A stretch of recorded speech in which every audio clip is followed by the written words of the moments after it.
Hello everyone. I hope you're all doing well.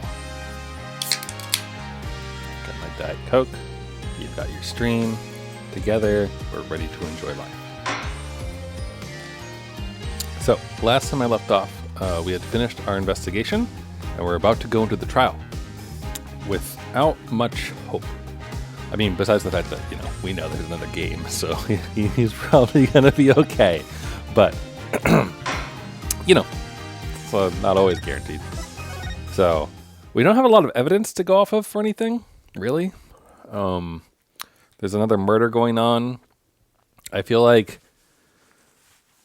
the only thing that comes to mind for me for like what will make this all work is if somehow we prove that like the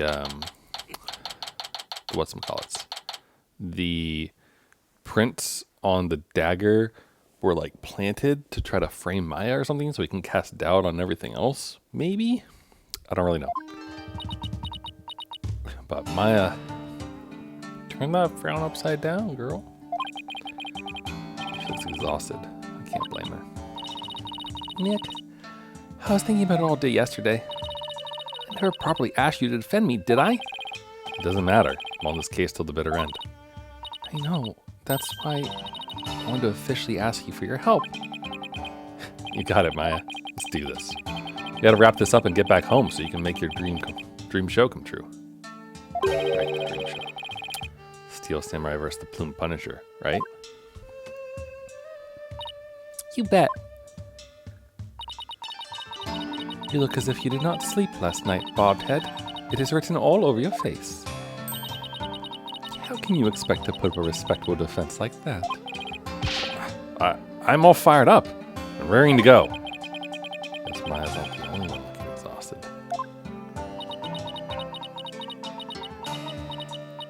Also, I don't think you should really see anything different, but just a heads up, I did slightly tweak my Switch's settings.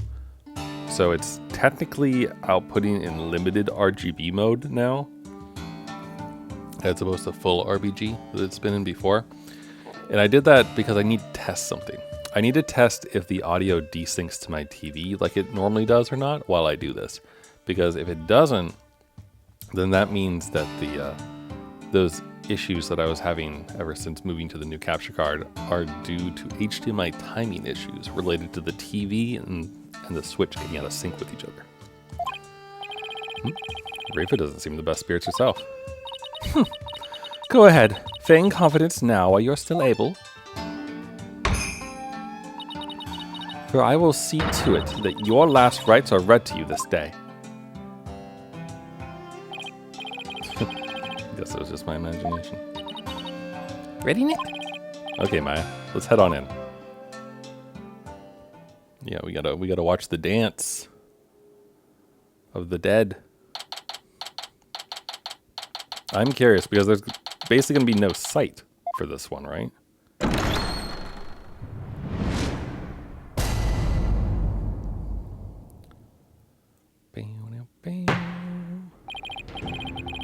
Now then, if everyone is ready.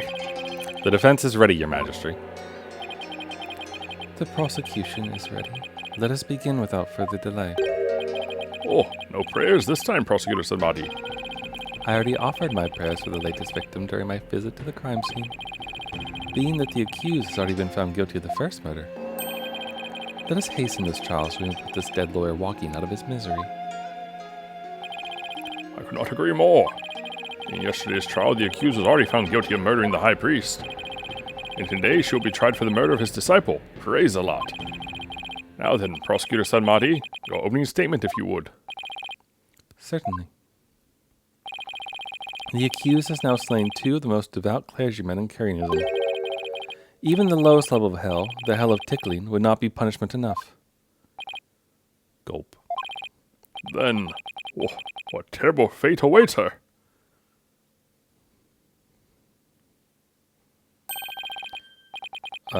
What? Bagil-Pocone Hill? A realm of eternal agony. There she will suffer the endless punishment of Jagar by the Gulamapol Pomoten. I don't know what that means. Furthermore, Goljuma... Enough! I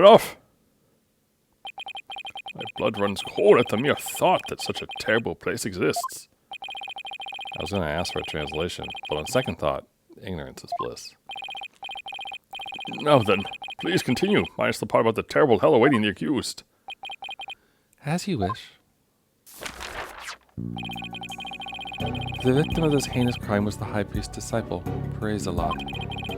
He had been training under the high priest while living at the priest's home.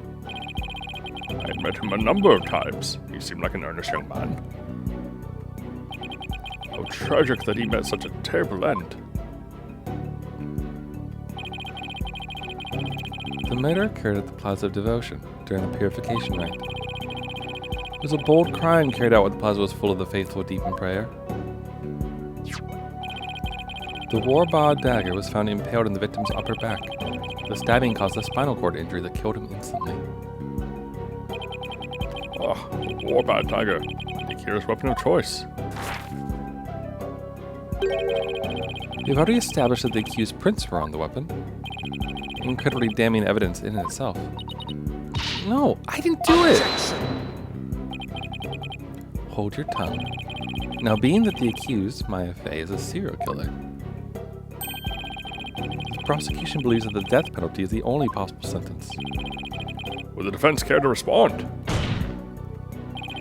The accused is innocent, and nothing can convince me otherwise. After all, the crime scene was packed with worshippers. How could my client possibly have committed this murder without a single witness?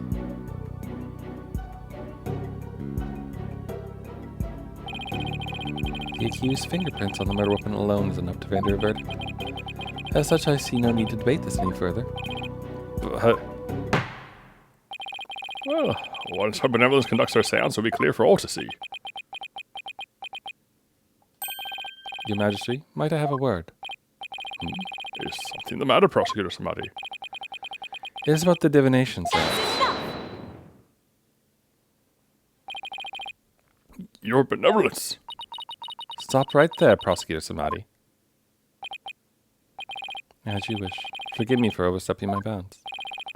What was that about? Bobhead, have you made peace with your fate? For this time, the divination seance will bring you to your knees. I'm ready. I accept your challenge. The only problem is I have no weapons at my disposal. Only hope now is what we can glean from the seance vision and Rafa's insights. Very well. The divination sounds if you please, your benevolence. Yes. Let us begin. Nana?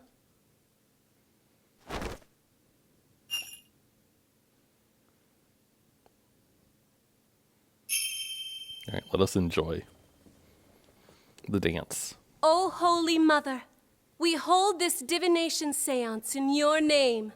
Let the eyes of everyone here be clear, and our ears be unstopped. O dance of devotion, guide the victim's soul to me, so that we may receive their final memories in the pool of souls. I want to know who voices Rafa, actually. Because, like, some of the way she says that, like, I know it's just the dramaticness and everything, but it sounds really familiar. Rafa Padma's voice. Brina Palencia, that's a name. Let's see, she's Hollow. Blue X, she's Chaozu, of all things.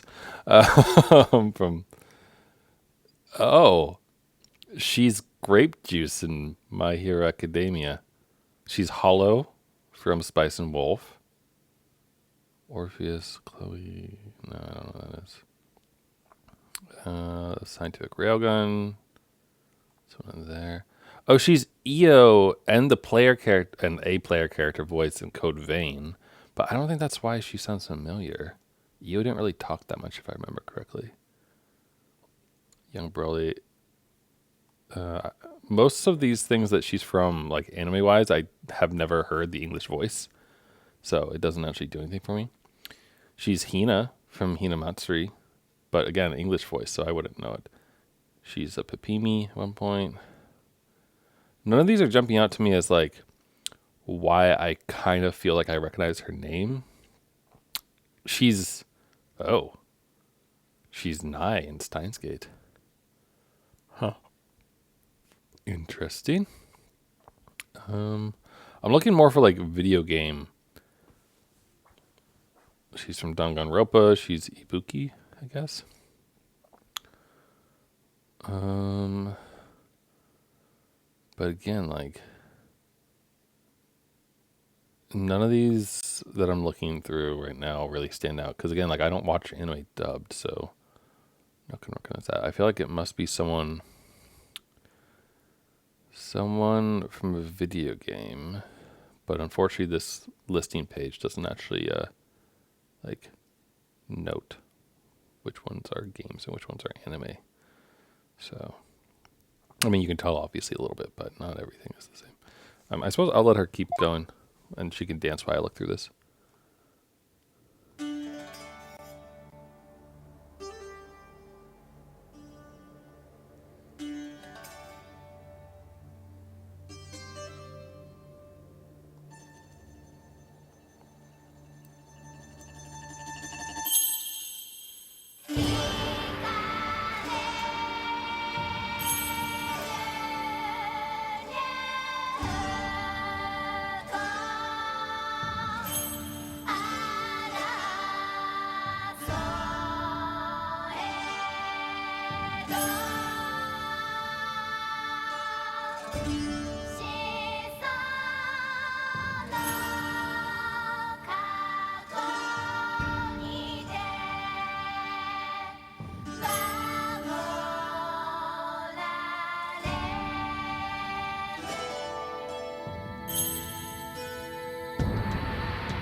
Very nice.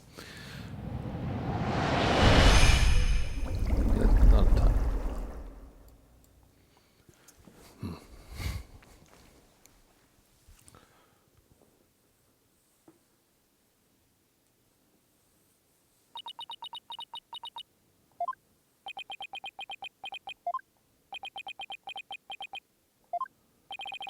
I don't get it. Why wasn't there anything to see? Your benevolence, what in the world? Is unable to evoke any sort of response. I called out the spirit's name many times, but to no avail. Just as I thought. Wait, what does he know that we don't? I had sought to confirm the contents of today's divination seance. After all, it is customary for the prosecutor to verify beforehand. I'm gonna think of it.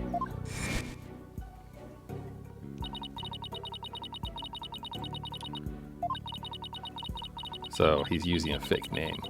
That's what that means, right? And that is why I sought to stop her benevolence from performing it here. However, she insisted that it be done. She wished to try one more time here in the Hall of Justice. It would appear her benevolence is tired from her manifold duties. I'm not anything of the sort. The victim's spirit will not answer my call, but I know not why. It is my sacred duty to convey the truth to the divination seance. What are we to do without a divination seance? I suppose I shall have to deliver the last rites without them. The prosecution has already taken that into account when preparing for today. I am fully capable of proving the accused's guilt with or without a divination seance. You never fail to impress, Prosecutor Sanmari. This is bad. The divination seance was my one and only hope. Your Majesty, her benevolence said she isn't tired. So, shouldn't we try to find out why the divination seance failed? How curious, Mr. Wright. Why have you suddenly taken such a keen interest in the divination seance? Yes, explain yourself. The divination seance is for shedding light on accused crimes. It is the Holy Mother's hammer of wrath that is ever poised to pound you into your grave. You should fear it, not plead for it. I believe in my client. Plus, yesterday, somebody told me something that changed my mind. The divination seance was once thought of as just another piece of evidence. If we were to correctly interpret the visions through careful analysis, then they would lead us to the truth behind what really happened. And the truth will show that my client, Maya Fey, is innocent. The truth is you don't have anything else to fall back on, huh, Nick? Maya, please. You're not helping. How dare you! The voice of Amintama is to be feared, not utilized by vile lawyers such as you. Seances exact a heavy toll upon the royal priestess. It would be best not to burden her any further. Or does the defense feel that it can pose no counter-arguments without the seance? No, of course not. He saw right through me. I had to find a way to make the divination seance happen or we're toast. Can Maya just channel the spirit? Does she need to know its name? Oh, since the divination seance is not possible this time, I see no other choice. Let's proceed with the trial without the seance, as Prosecutor Sanmati suggested. Thank you, Your Majesty. Why, you... Oh, not forget this, bobhead. This will not be the last you see of me. Now then, I will now proceed by providing an outline of the case at hand. Very well. If the lead detective would please come to the stand, we may begin.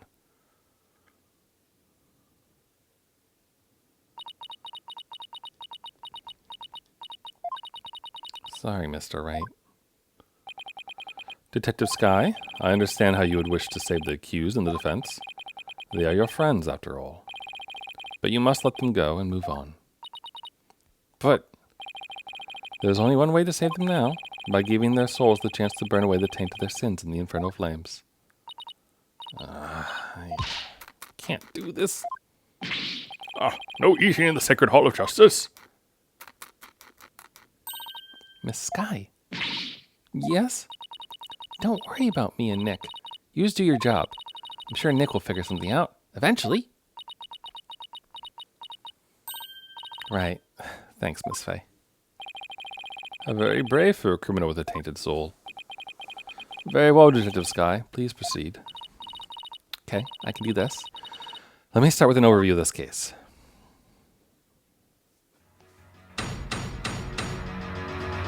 Miss Gumshoe.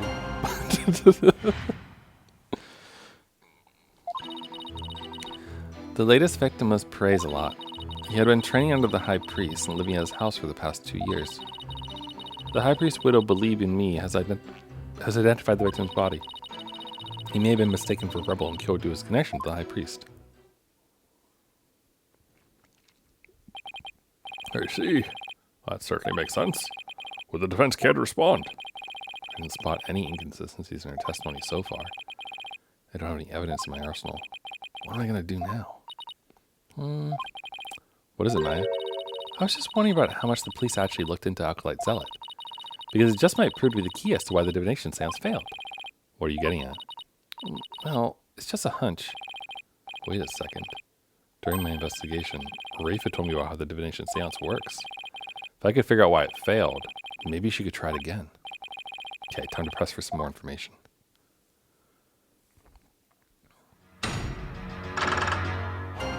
I have a feeling he's using a fake name.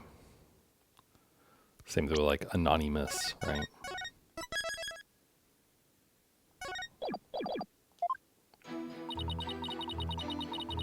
Hold it! What kind of person was Acolyte Zealot?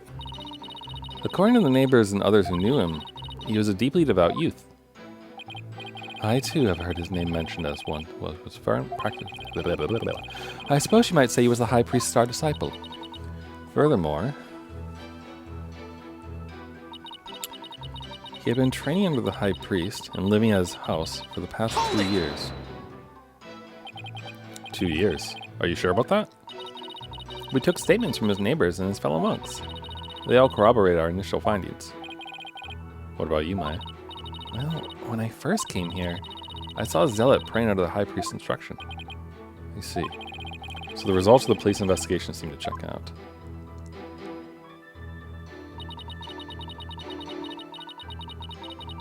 Hold it! Was Mrs. In-Me positive ID the only way you verified the identity of the victim? Huh? Well, no. We also checked the ID card he carried and the data in his family register. But But what? His personal information didn't match any of the public records we cross-referenced. Maybe that's why the divination seance failed. I'm not sure what you mean, Mr. Wright. Here's what I'm thinking. The victim decided to hide his identity for some reason. In other words, he was using a fake name. The royal priestess uses a deceased's face and true name to summon their spirit. Why, yes, that is indeed true. If he was using a forged ID and there's no mention of him in our public records, then he was likely an illegal immigrant. They are not uncommon here in Kurein. An illegal immigrant? Come to think of it, Rafa mentioned some of the odd immigrants yesterday. But if that's the case, you have no way of knowing who he really is. We'll have to proceed without holding a divination seance this time. Yeah, but can't you, like, figure it out? I'd always thought that Alkalite Zalat was Kurenese. Wow, the High Priest must be lamenting his disciples' deception in the Twilight Realm. Well, Mr. Wright, what do you think? Should we add this to the testimony? Yes.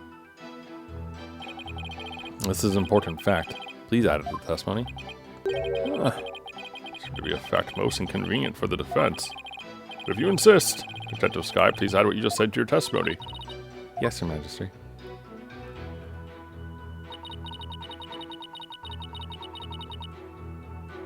Do I have anything?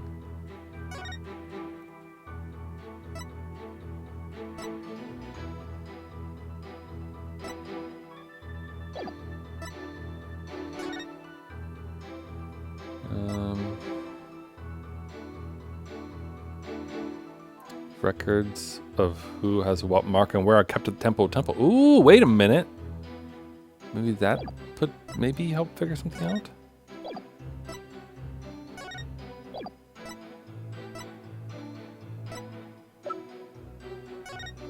Peach-shaped tattoo on his nape. Okay.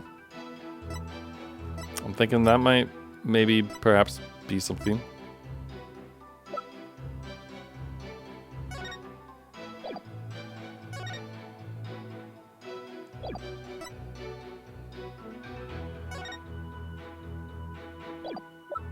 Okay. I forget which thing was that. Was that that wasn't the paper.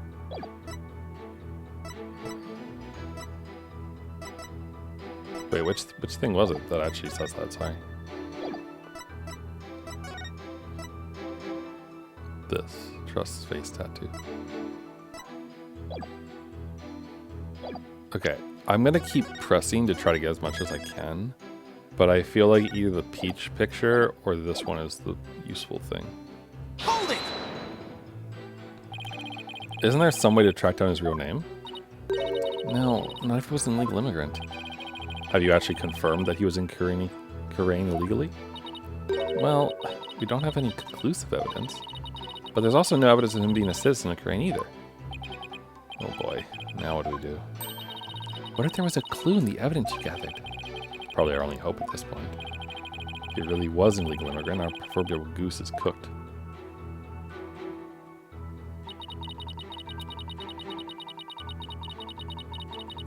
Let's finish pressing on this and then we'll continue. Maya, isn't that Lady Kira who's been going... Sorry, Maya isn't that Lady Kira who's been going around capturing rebels? I'm sorry, Mr. Wright, but... Objection! Verdict was already handed down. That verdict was already handed down in the previous trial. It is no longer a point of dispute, and I will not allow you to make it so. But no ifs, ands, and most of all, no buts. The accused was posing as Lady Kira, and she killed Alkalite Zalat because she mistakenly believed him to be a rebel. That's not true! Sorry. The verdict's already been read in that case. I have to assume that it's fact now. Now what do we do? Now I know where the divination seance failed, but nothing's really changed. Yeah, which means we're in big trouble.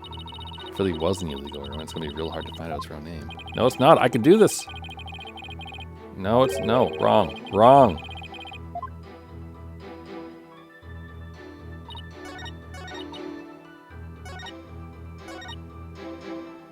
Okay, let's present.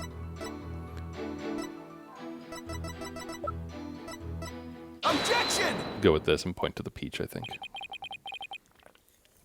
Sorry, Detective Sky. But the police missed something important in the investigation. Uh-huh. What are you talking about? The victim was undeniably a Kuranese native. And this crime scene photo proves it. It does. It's a little hard to see, but look closely.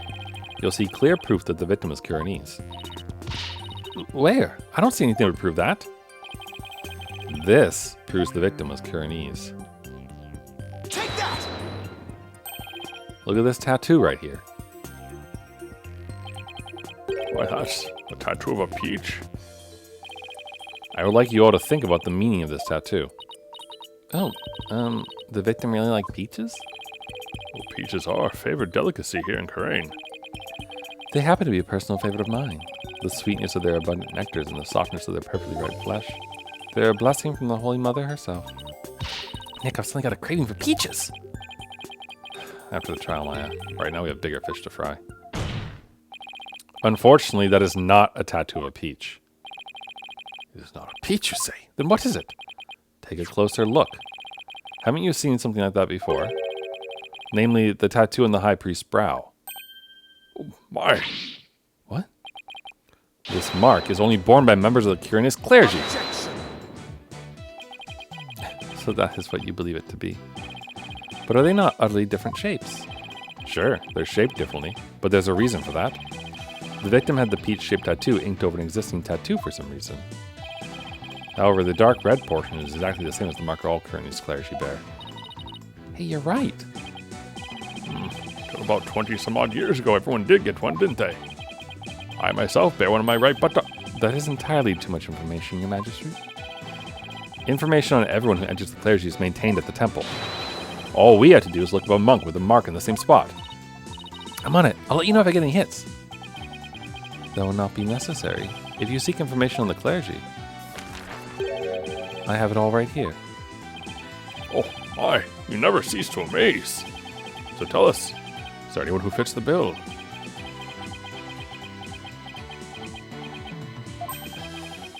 There's just one, and his name is real name. Oh, I hate it. His name is Real Nemu. Yeah, what's his real name?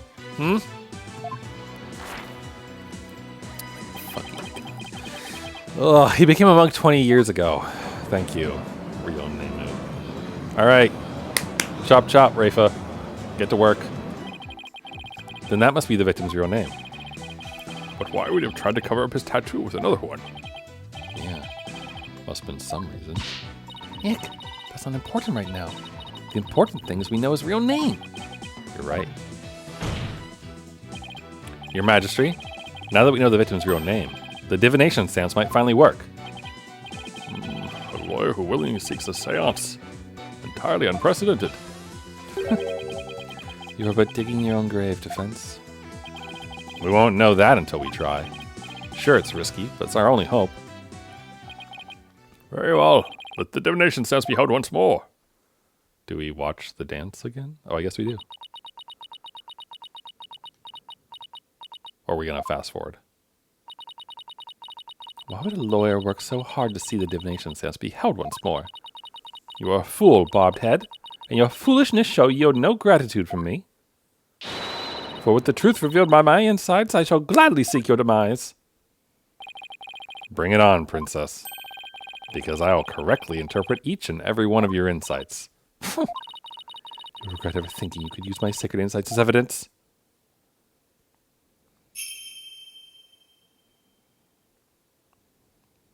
O Holy Mother, we hold this divination seance in your name.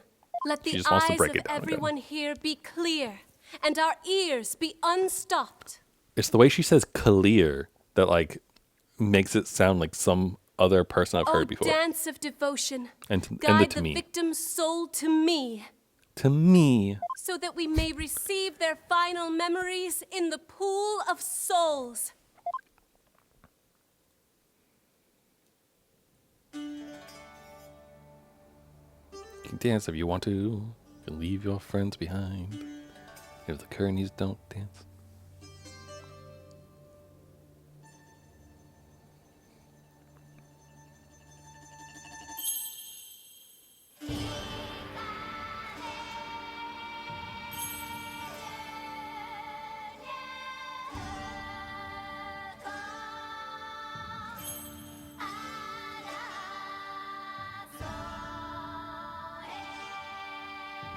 I saw some cool cloth simulation stuff over the weekend. There's some neat stuff around like rendering things without collision properly and whatnot. Where it's like a frame a minute, so it's like meant for, you know, making movies and that kind of thing. But it's still pretty cool tech. They were to like simulate like millions of strings falling on each other without tangling and like clipping into each other. It's pretty impressive.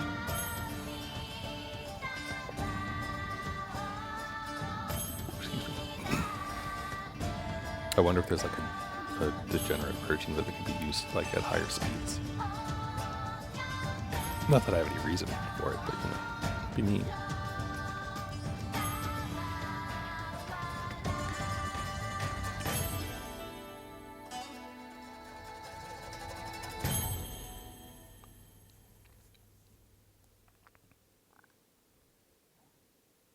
All right, come on. Get your soul in the pool. Thank you.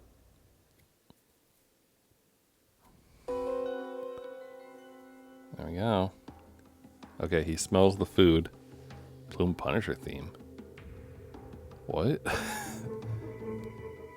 in pain. What do you mean Plume Punisher theme? That points to Maya. Or does it? Oh my. It's just as Mr. Wright surmised. Praise a lot wasn't the victim's true name.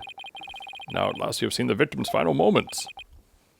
But all we could see was the ground. You seem terribly disappointed.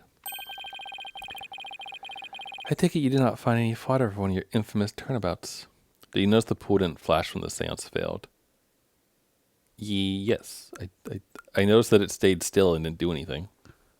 But now it's working again. Also, I like that Nahyuta knows the turnabouts.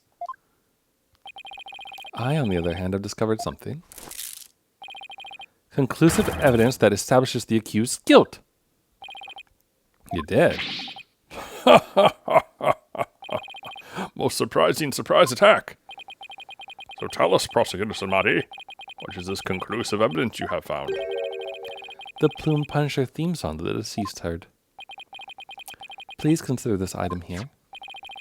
It was confiscated from the accused during her interrogation. Hey, that's my Plume Punisher strap!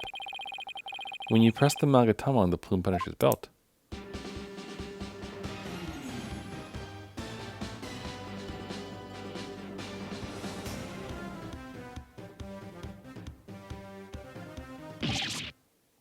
Yeah. Maya, what the hell? So is this pointing to the mom, the wife killing them or something? It seems the accused inadvertently pressed the button in the midst of her crime. This strap is an extremely rare item, is it not, Miss Faye? You better not break it. There's only one of those in the whole wide world. Oh, god damn it, Maya. Maya. No. It's just as I said. Your flights of fancy have come crashing down on you. She sure seems to be enjoying this. Yeah, never seen him look so thrilled before either. It is time to accept the fact that the divination seance is far more than mere evidence. It is the very truth that brings the hammer of justice down upon the accused. That's as conclusive as evidence can get. Well then, there are no further objections. Objection! Let me cross-examine that shit. Slow down there, Your Majesty. At least let me make a counter-argument. What's this? You take issue with the divination seance? Oh, I have issues with it. I just don't know what they are yet. Plus, never stopped me before. The divination seance is not the absolute truth. It only becomes the truth after it's been interpreted correctly. Not knowing you're beaten, do you, you foolish lawyer? I am the only one who speaks for the meantime of the deceased. If you believe there to be errors in my insights, then let us see you prove it.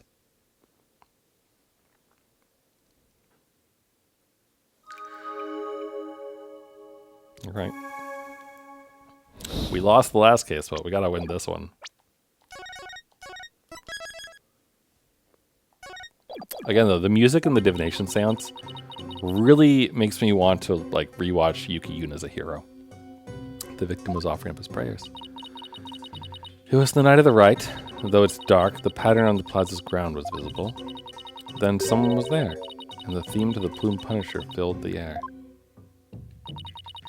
The accused held the defenseless victim down and plunged her knife into his neck. The blade struck true.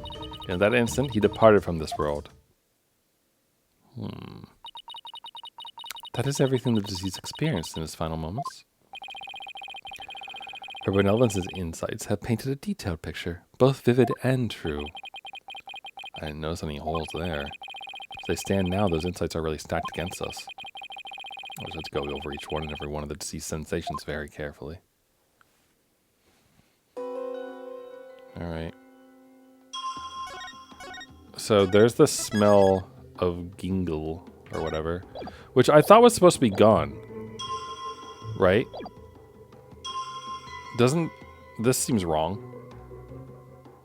Does it not? Like, that seems very wrong, actually. But the question is, do I have evidence that talks about this?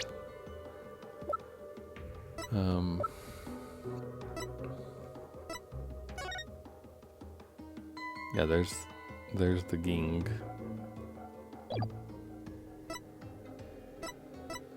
Do I have any notes, though, about, like, how, like... There was something about them, like, eating that beforehand so that it wouldn't smell anymore, I thought.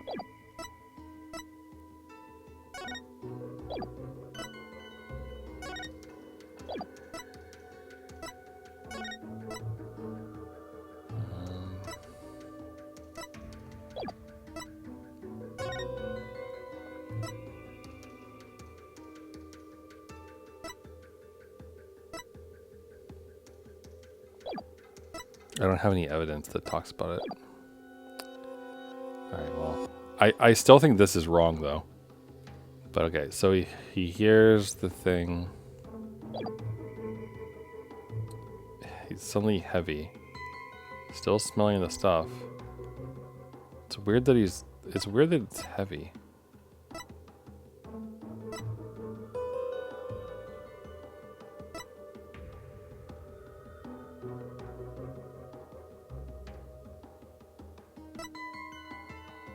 There's the heavy and then the pain. I wonder if something fell on him. Though it's dark, the pattern on the ground is still visible. Oh, actually, wait a minute.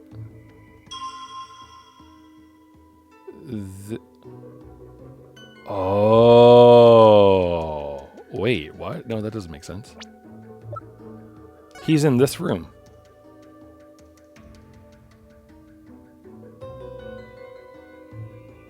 Huh?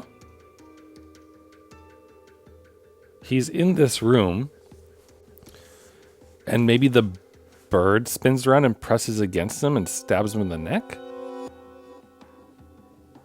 But then how does he...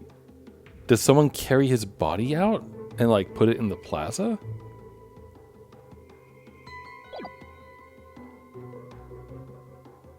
Also, is that pattern in the plaza? I guess it is. It's a diamond with a circle in it.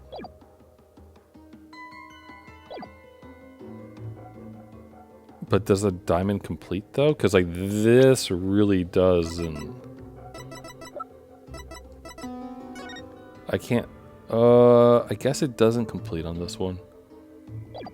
Still though, doesn't it look more like? It looks more like this, doesn't it?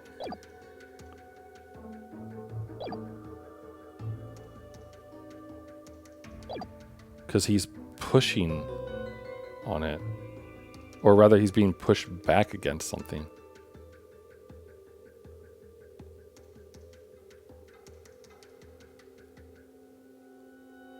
I think it's that.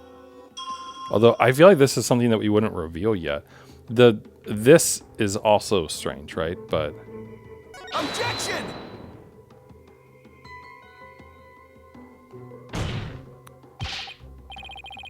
No. I think we have to... I think I have to go for the smell first.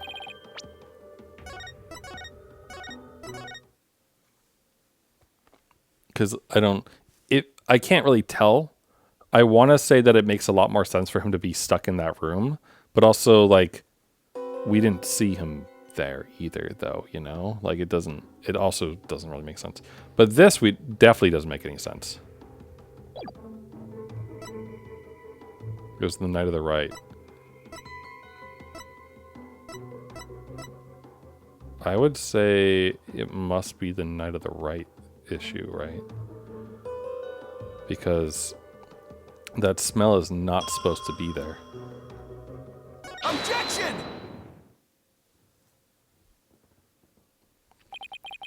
Was it really the Knight of the Right?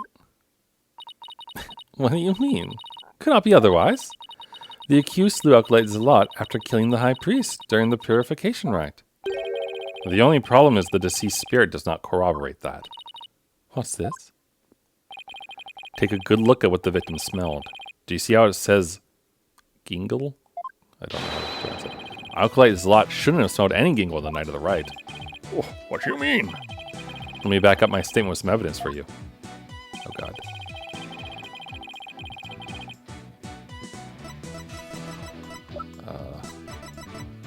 This, I guess. Take that! No? Am I wrong? Shit. Your assertion stinks, defense. Oh, come on, really? Oh, God, we farted on the poor Madry's head. Didn't know my blouse had such a pungent aroma. Don't say that. Don't say that.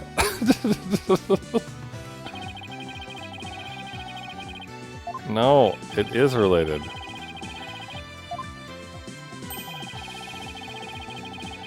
Yeah, see, that's what I'm saying. It shouldn't have been present on the Night of the Rite. Wait, but if it's that, then... Is it something to do with the weather?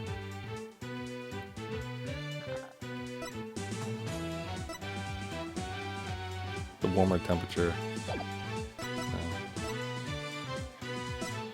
No. See, it's annoying because I know I'm right, but I don't know how to prove that I'm right. May 10th.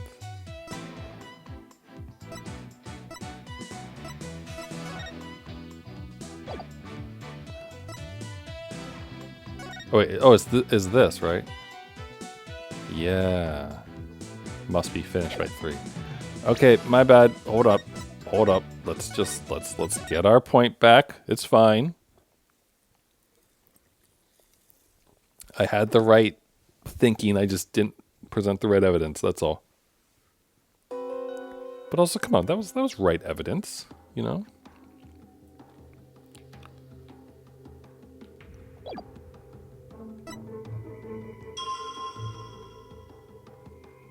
Objection! Okay. Now we'll go there. Okay,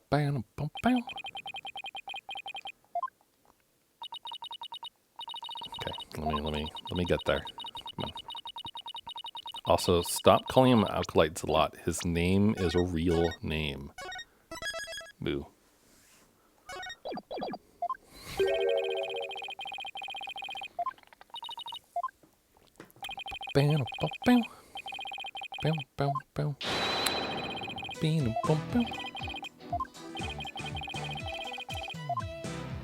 Alright, here we go. The victim couldn't have smelled gingle on the night because they had to stop it by 3 p.m. Take that!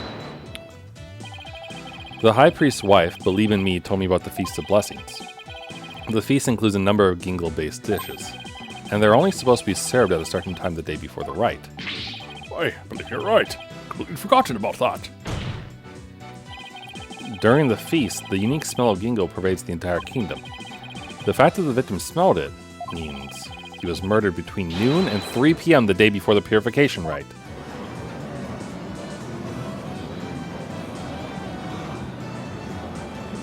That's enough! I imagine the prosecution is going to argue that, like, the smell got onto the doll thingy, maybe. Not so easily fooled. Did that autopsy report not make it clear? No, he was out in the cold. The estimated time of death was during the rite. All right, I taught her about that yesterday. Forgive me your benevolence, but the estimated time of death is just that, an estimate. Depending on the circumstances, it's possible for it to change. What's this? Like, if a body was kept cold, the slowed rate of decay makes the death seem more recent. I believe I've heard something of the sort before. As Mr. Wright claims, the estimated time of death in the autopsy report will have to be revised. What's that, motherfucker? Wait, hold on. Hold the phone. Hold.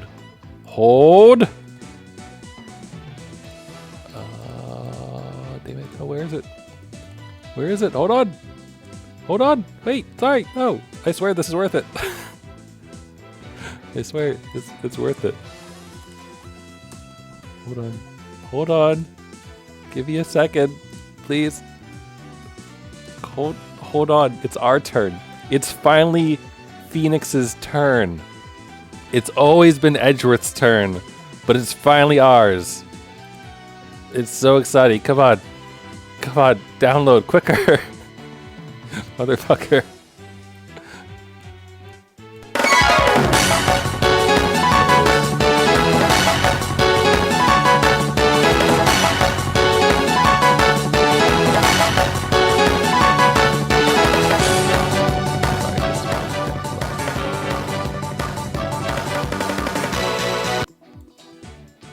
Oh, I'm so mad though. Sorry though. I hope you don't mind if I play that one again. Just, sorry.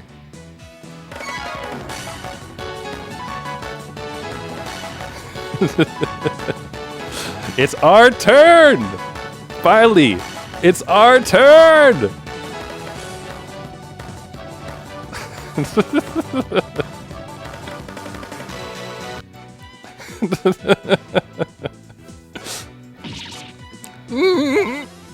Bobhead, you blinded me with science! Sorry. Wait, what am I apologizing for? No matter. The murder may have occurred in the afternoon hours the day before the rite. Nevertheless, the murder weapon with the accused's prints on it is incontrovertible evidence. I will now amend my insight to account for this new truth.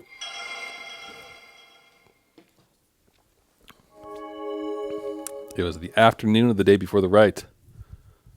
Though dark, the pattern on the plaza's ground was visible. Well, why is it dark? The time of death has been corrected, leaving my insight infallible. Oh, I wouldn't be sure about that, buddy. Nick! Changing the time of death is bound to cause some sort of inconsistency. If I had something that showed what it was like on that day, it could really help. Oh, it's time for a fucking weather report. Here we go. What's that you say? Dark?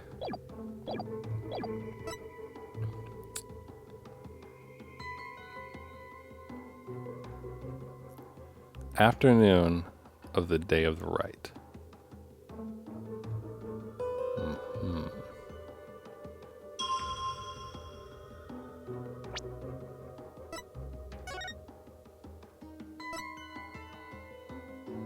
Thick white ice that froze the ground from the inner sanctum of the Plaza Devotion to yesterday has melted. Okay. Area around the inner sanctum will enjoy calm, clear skies today. The warmer temperature will make for excellent prayer weather. Be warned, however, that we'll see a cold front move in overnight. Calm, clear skies. And the moon is supposed to be bright, right?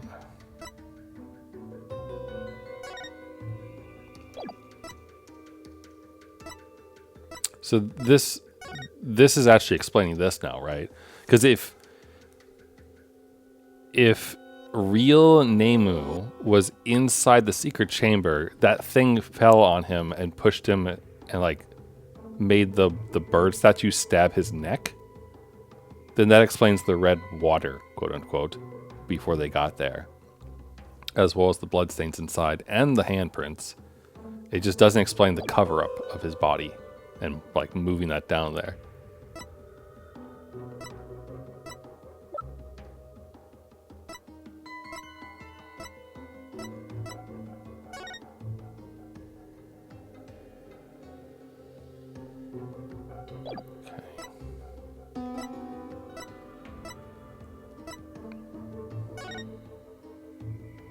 Starts at noon on the day before the rite. Must be finished by 3 p.m. So between noon and 3.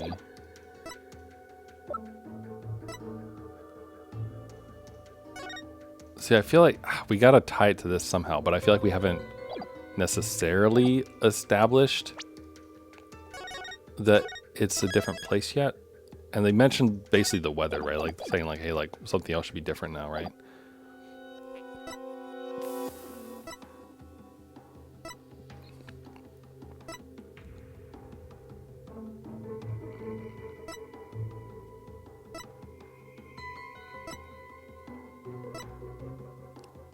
It was the afternoon of the day of the rite. Though it's dark, the pattern on the plaza's ground was visible. So, I mean, I feel like the visual here doesn't really matter that much. Like, just beyond this, right? So let's try to present on site. Objection!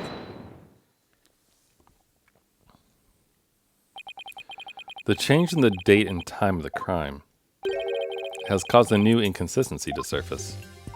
What's this? Oh, you're making that irritating face again. Cease that at once. Sorry, but this is the face I was born with. Now let's focus on what's important. What the victim saw in his final moments.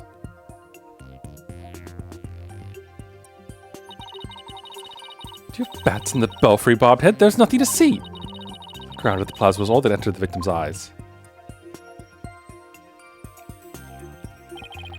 And that's what I find so strange. On the day before the rite, it should have been impossible to see the pattern on the ground. Possible, you say? Do explain. This piece of evidence shows why the plaza's ground was not visible that day. The snow. Until yesterday. The day before the rite. Take that! This newspaper has an article that is tiny in size but huge in importance. It says that the ground was covered with thick white ice the day before the rite. What? But... The victim did not see so much as an ice cube on the ground. Exactly. And so we must ask, what was the victim looking at in his final moments? If you have something to say, then say it. The last thing the victim saw was not the ground at the Plaza of the Devotion. It was your mama's fat secret rebel hole inside the mountain. This don't mean that he was killed elsewhere. What? Side applies to the whole view. So come out of weak point. Okay, thank you. Good, that's good to know. What? Why did you propose the victim was actually killed? Yes, tell us where. Otherwise your argument is worthless. You mean like your education, Rafa? Kinda got on that part. I have, Phoenix, don't you worry. Any ideas, Maya? Think. Well, it's somewhere green and shaggy, right? Right, but where could that be? What is it, Bobhead? Giving up already? Not at all. Where have I seen something green and shaggy? This shows where the victim was killed. Take that! The secret hideout the rebels were using. Rebel hideout? Yeah, you didn't think the fucking handprints were suspicious, woman? There's no such place anywhere on the floor of that chamber. You're absolutely right. There's no place on the floor, anyway. And what did the victim see in his final moments if not the floor of the rebel hideout? This is what the victim saw in his final moments. Take that! The shaggy green surface the victim saw was one of the moss-covered stone slabs. As you can see, there are two distinct hand-shaped impressions in the moss here. I believe the victim was killed while he stood there with his hands pressed against the slab. Objection! That does agree with the seance vision. However, one cannot definitively declare they are one and the same. I concur. Fuck you, they can't be the floor. There's no proof that a murder occurred in the rebel hideout. Oh, but you're wrong, motherfucker. There's blood in there. What evidence do you have of this? I've already shown you the evidence. God, I love when we get to be smug. Especially to a court of, like, assholes like this. What do you mean? Please take a look at this second version of the photo I just showed you. You can see the result of the luminol test I performed in the rebel hideout. This is proof positive that someone had been bleeding in front of that stone slab. Is this true? This information has already been provided to the police. Detective Sky, to whom does this blood belong? We thought it was the High Priest's blood that flowed in from the outside. So we haven't tested it. Emma, go do your goddamn job. What is that? What is it time for salary cutting noises? I think so. You must do so at once. Yes, Your Majesty. Why would you not test the blood? Are you stupid? Why would you not test the blood? Got nothing else to do here. Going sightseeing, Emma? It appears the police have finished testing the blood. Detective Sky, your report, please. The blood found in the rebel hideout belongs to Perez a lot, just like the defense claims. Detective Sky, do you realize what your blunder has done to me? When this trial concludes, I want to see you in my prayer chamber. Fuck you, Nayuta. We care about the truth here. There, I will deliver a joyous sermon unto you for 8 hours straight. I'm really sorry, but please, anything but that. Nick, maybe, just maybe, this is the chance we've been waiting for. Yep, seems so. Hate to do this to Emma, but go for it. It's full speed ahead. The victim was killed in the rebel hideout the day before the purification rite. Then, his body was moved to the Plaza of Devotion by someone we've yet to identify. So when we thought we saw Acolyte Zealot praying during the rite, he was already dead. That is actually, you make up a good point there, Astro Dude. Like, she loves testing everything, right? Do I have a, Sorry, I'm just curious. I don't already have, no, I don't. All right. Looking to see if I had the Mo Shinderu.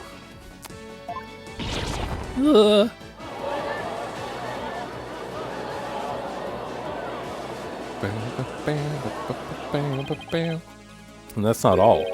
If he was killed at the Inner Sanctum, that'll explain one more thing.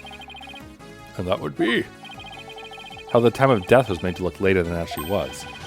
The proof of which was left behind at the Sanctum.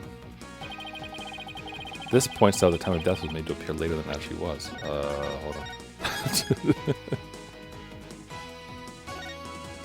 I'll be able to up. See how he prays in the cold of that movie muscle. Yeah, right?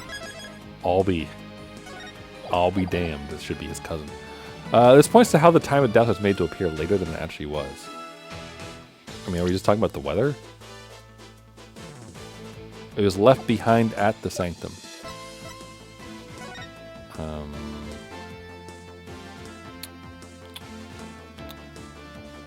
I'm not...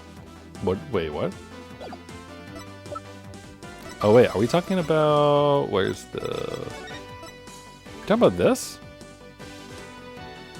We talking about this? That shows the High Priest's body to show without area of sun and light has broken down. But I mean, maybe. I'm arguing that they stuck him in the snow, basically. How the time of death was made to appear later in the show.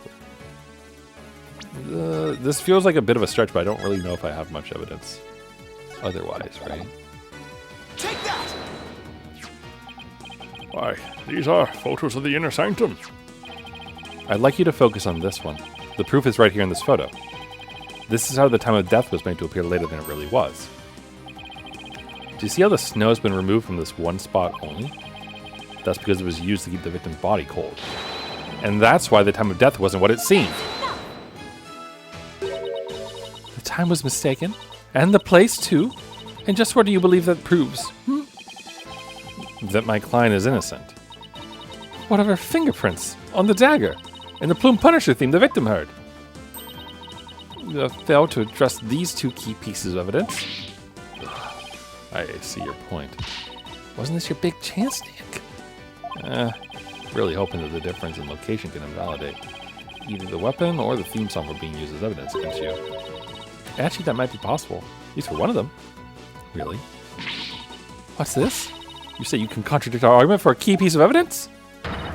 Very well, let us see you try, she says, on the verge of tears. Nick, take a good look at the rebel hideout photo. Oh. I don't see it. The defense can invalidate this piece of evidence. The fingerprints on the eye of the Plume Punisher thing.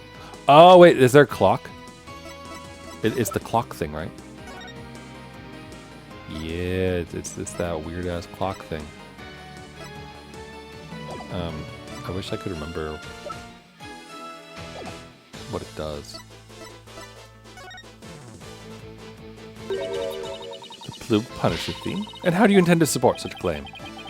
Since the murder happened in the rebel hideout, there's something there that played the theme song, other than my client's strap. It wasn't the strap. This is true. That was the cat.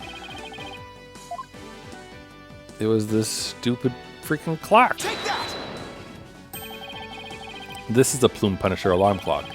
I believe the victim heard its alarm go off. What proof do you have that alarm went off? Objection! What proof do you have that it was my client's strap that played the theme song? Do not twist the facts with your lawyerly wiles. Either way, the accused would still be guilty based off of prints on the murder weapon. And here's what really happened. Yeah, what do you think happened? You gonna accuse Maya of being a rebel now too?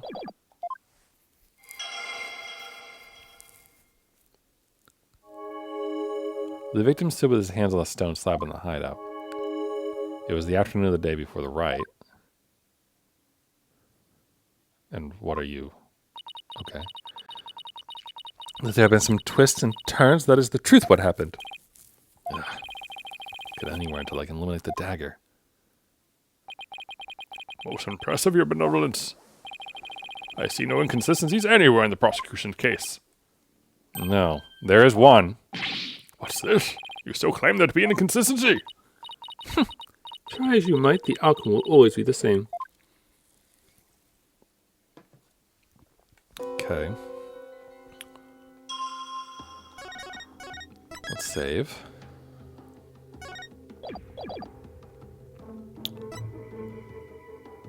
Afternoon of the day before. Oh, the heavy thing, right? Someone was there, and the theme filled the air. The accused plunged her neck into the defensive thing.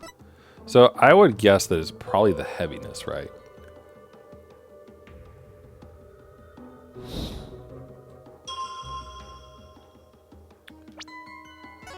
Like, it's heavy because it's falling on him and pushing him back.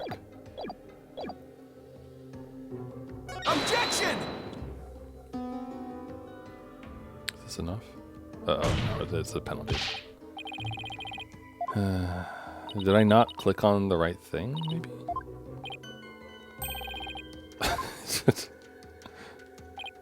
Alright, let's see what Maya says. She might give us a hint.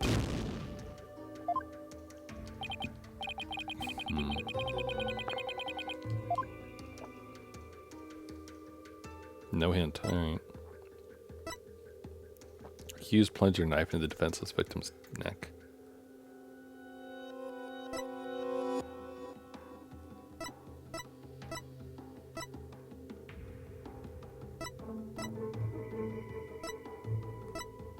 I mean, oh, maybe we're saying someone was there, and that's wrong.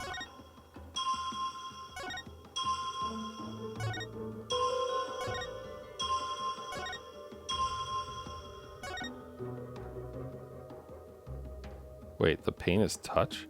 Wait, the pain is touch! Oh wait, well actually no, maybe that makes sense. But the heavy is there too.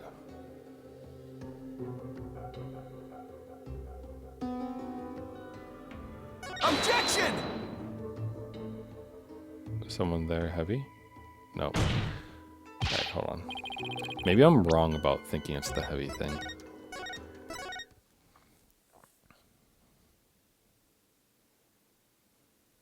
Because, I mean, I'm kind of arguing that he was killed when he was alone, right?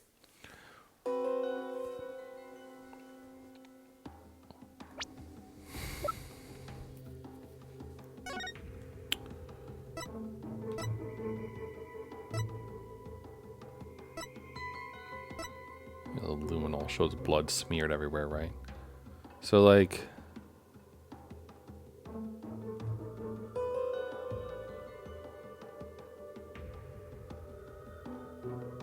I guess like someone could kill him, I guess, but still.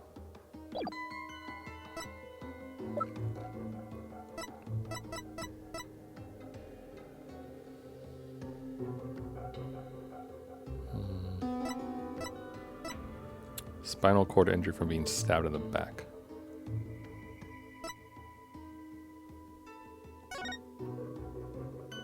I kind of feel like maybe that was planted, honestly. I'm still thinking it was the bird statue that killed him.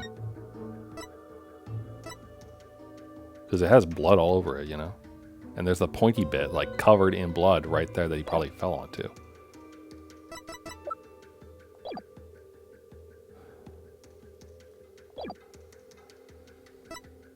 But what do I use to deal with this? Someone was there and the theme of the Plum Punisher filled the air. Well, I don't think anyone was there. But I don't see how I could prove otherwise. Heavy gingle pain. I mean, there's not a lot going on there. The blade struck true, and the instant he departed from this world. Yeah, I don't think it really struck true. He just fell on it, or got pushed on it, rather.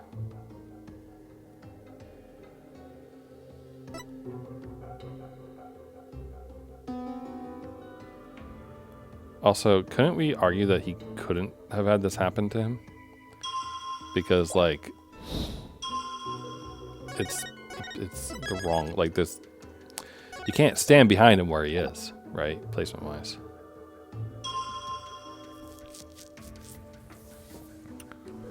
Punch your knife in the accused defenseless victim's neck. I don't know.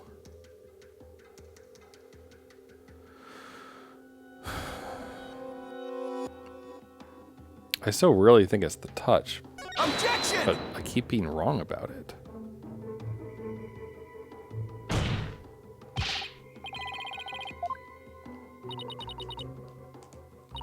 I'm missing.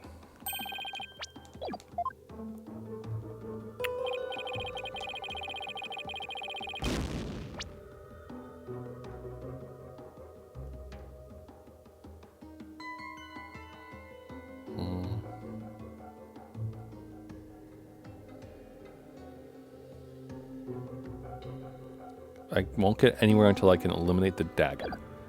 So, Phoenix wants us to eliminate the dagger, right? That's what he said before this, so I feel like maybe I should focus on that.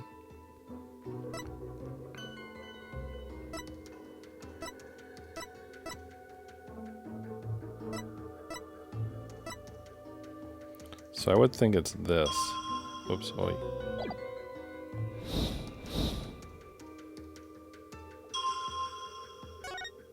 It can't be this. So maybe I'm supposed to present it Objection! and say it can't be it because it's the other thing. No.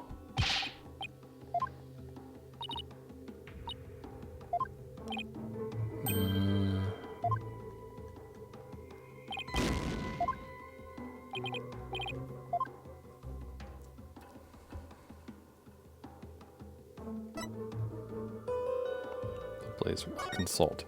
Yeah, you want to help me out here, buddy? Pal? Can't find any consistencies, man. Don't give him yet, Nick. I mean, what about that insight? You know, the one that said the victim stood with his hands on the stone slab in the hideout. Something about that doesn't seem to match up with the deceased sensations. Let's see. Oh. Oh. We're saying that he's holding it up that way. Gotcha. So it is heavy. Then, right?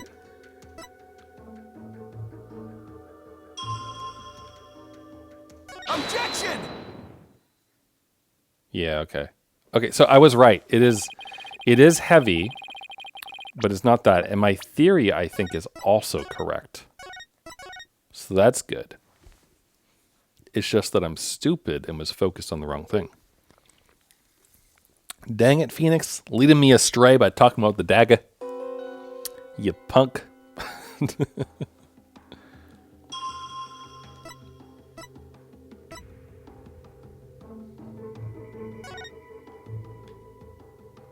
Objection!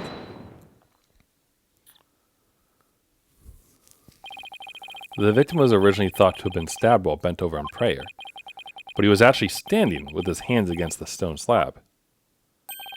So the question is, where did the sensation of something heavy come from? Yes, I see your point. Since the victim was standing, he couldn't have been held down. Then tell us, Mr. Wright, what was that heavy sensation felt by the victim?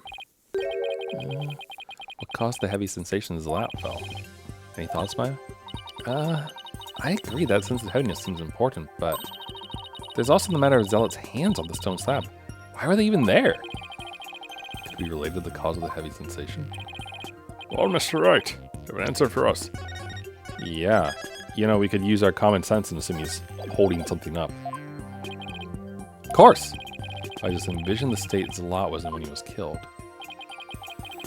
The cause of the heaviness the victim felt was the falling stone slab. But the only conceivable cause is the stone slab falling over, trapping the victim underneath. What? Oh, the stone slab came falling down on him, crushing him underneath. Right. That was the cause of the heavy sensation the victim felt. While your theory is impressive, you've overlooked a key fact. The stone thing is up. Oh, see, I thought he was going to say that the stone was up when we found it, but the victim was not crushed to death, rather he was stabbed. Yeah. Or do you claim that the dagger was plunged in after the slab had fallen on him? Plus, had the killer been behind the victim, they would have been both crushed together. Well, would you care to explain? Yeah, it was the bird! I'd love to. That doesn't mean I can. How could the dagger have been plunged in after the slab fell on the victim? The killer couldn't have plunged the dagger into the victim after the slab fell on him. But what if the murder weapon wasn't what we thought it was? Well, there were other weapons in the rebel hideout. But the entrance to the hideout is right by the stone slab. There's enough space between the two to use any of the weapons found within. Yeah, there's not much space by the entrances there. So what was the real murder weapon then? Yeah, it was the bird! It's the bird that I've been suspicious about the entire time! If the murder weapon wasn't the dagger, then the dagger must have been plunged into the victim after he was already dead. That means he was stabbed at least twice, but the autopsy doesn't mention that. Then he must have been stabbed in the same spot with something shaped like the dagger.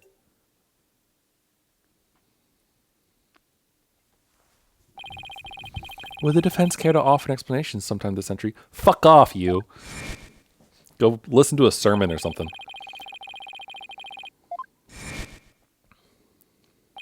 Bird! Bird! Come on, Phoenix. Put 2 and 2 together, man. Present your evidence at this time, Mr. Wright. This shows what really killed the victim. Bird! That's not the photo from the scene of the High Priest's murder? You're suggesting the murder weapon is hidden herein? This is what really took Praise-a-Lot's life. This, right here. See this pointy-ass thing covered in blood?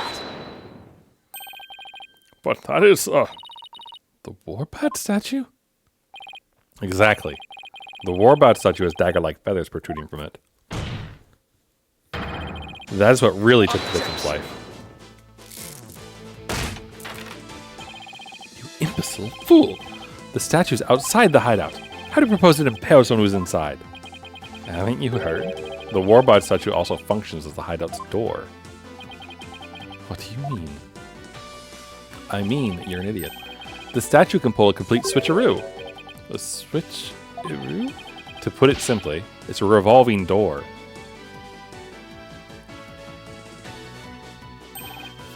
revolving door. Well, that makes perfect sense. Therefore, I believe the truth behind the divination science to be this. As the victim entered the secret hideout, the stone sculpture came toppling towards him. He threw up his hands to stop it, but his weight forced him backwards. Unfortunately, the Warbot statue was right behind him. This cannot be!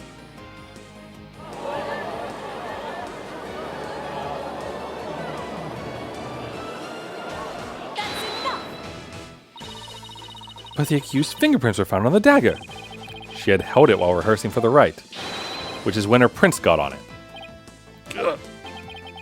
This is a shocking turn of events, but there's a great deal of circumstantial evidence in the defense's favor. I believe we must accept that the Warbat statue was what killed the victim. Yes. There we go. Now that we know how Acolyte Zealot really bet his demise, there's no basis for claiming my client committed this crime. Nice work, Nick. How can this be happening yet again? The divination seance is the only truth. No, your benevolence. It's not the truth itself, but it is a means for shedding light on the truth. Do you understand now? Your kingdom needs lawyers so they can interpret your insights. What? That means I have been misinterpreting the voices of the spirits all this time. Yeah, you've been sending innocent people to their death, Rafa. Feel bad. Your benevolence! Are you unwell? All the color is drained from your face. Yeah, it's like your father's a piece of shit or something, Rafa. Maybe your mother, too. I'll be fine.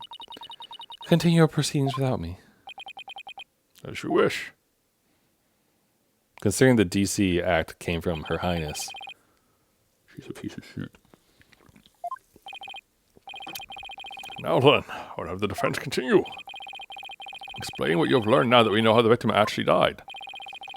Acolyte Zealot was killed in the hideout before the High Priest's murder. That means the body found at the Plaza of Devotion was moved there by the real killer.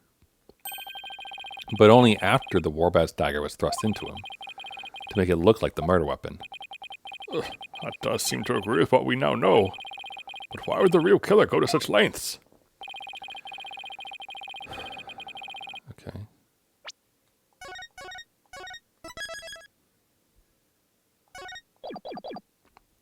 I believe stabbing Acolyte Zealot's body with the dagger and moving to the plaza was a warning from the Twilight Realm, a crime committed for fun to make it look like a serial murder. I mean, if we say a warning from the Twilight Realm, then we say it's Kira again, murdering rebels, right?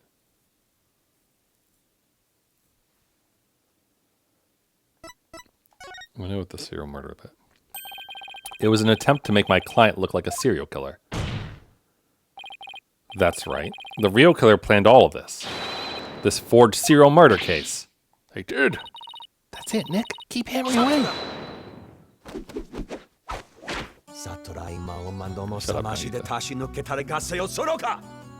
Stop your gibberish. Your reasoning has more holes in it than that cheese you foreigners so enjoy. Man, how often do you actually buy cheese with holes in it, though? Honestly. What? Like those putrid, hole-ridden clumps of curds that only a rat like you could love.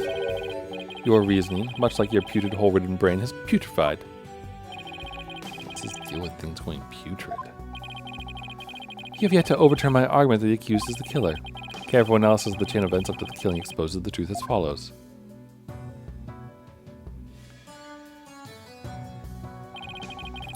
Disguised as Lady Kira, the accused found the rebel hideout the day before the rite. But Acolyte Zealot had followed her there after noticing her suspicious behavior. Caught by surprise, she pushed the stone slab towards him, and we know the rest. Except you need a thing to open the door, so no. I've never been to the rebel hideout in my life.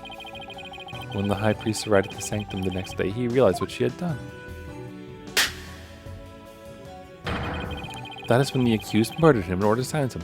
Yeah, you know that divination seance we saw yesterday where he was completely content and fine doing the right with Maya? I think that proves you wrong, Yuta. I believe prosecutor somebody pose a compelling scenario. I don't. The defense, on the other hand, has yet to disprove the accused's guilt. Objection! Why would my client move Acolyte Zealot's body to where everyone could see it? And why would she stab the dagger with her fingerprints into his dead body? She had no reason to do any of those things. The dagger in his corpse was likely a warning to the rebels.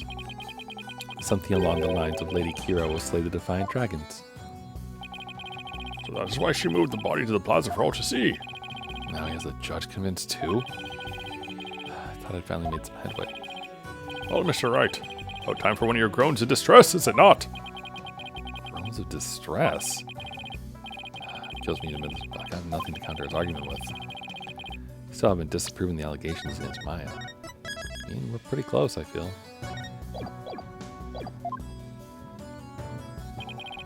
Is it not time to end your futile struggle?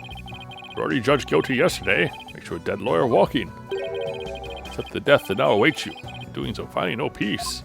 Man, these people are fucking insane. A dead lawyer walking indeed.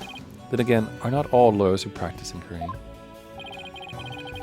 But I must admit, I misspoke earlier. Allow me to amend my statement. I had said the defense's reasoning had a putrid cheese-like smell. But I now realized the stench was from his own putrid body, on the verge of death. Now marauding zombie. Think, who could have killed Zalat the day before the rite? Who knew about the rebel hideout and could gain access to the inner sanctum? Only those involved with the rite can enter the sanctum, so the high priest killed him.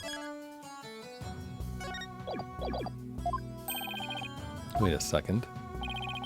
Only a rebel would have known about the secret hideout. And the only person who was involved with the rite, had access to the sanctum, and was suspected of being a rebel is... Did somebody come to mind? Yeah, except there's one huge problem. A huge problem? What are you two going on about? Plotting your escape from the sacred hall? I would not put it past you, considering you had no means to raise further objection. If I don't do something, Prosecutor Sinmati will have this one in the bag. Just have to bluff my way out of this, regardless of that huge problem. Your Majesty, I believe there is another suspect in Brazelot's murder. Objection. Even the most benevolent Holy Mother would not forgive such a desperate lie. After all, you know very well that such a person does not exist. No, there is one person who knew everything. Does such a figure truly exist? Tell us, who might that be?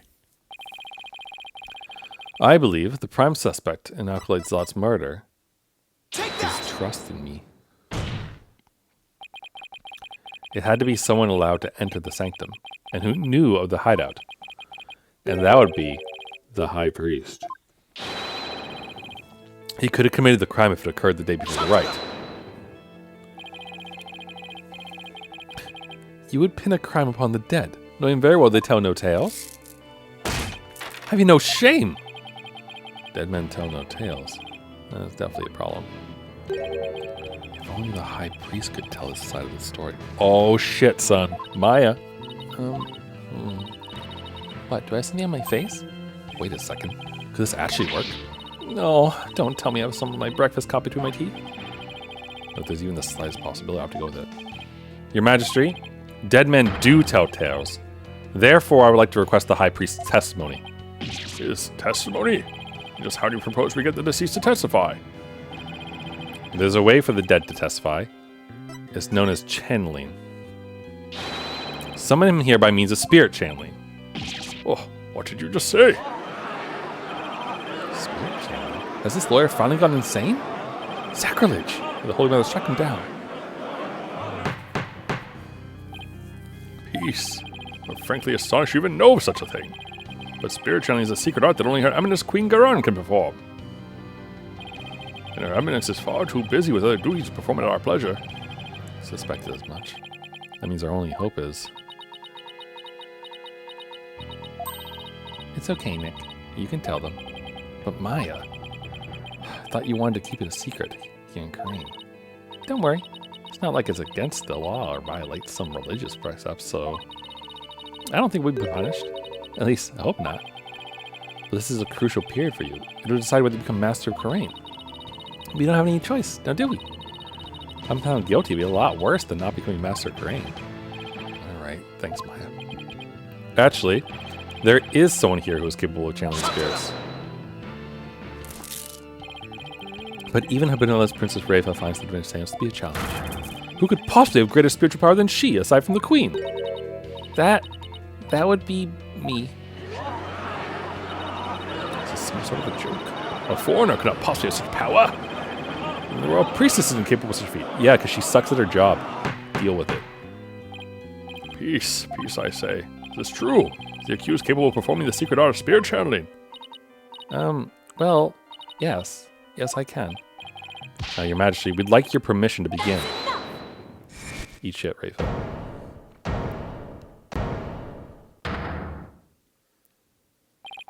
Your benevolence. This is an outrage. An outrage, I say. First you make a mockery of the divination seance, and now spirit channeling? Yeah. Get it out of your system before I kick your ass.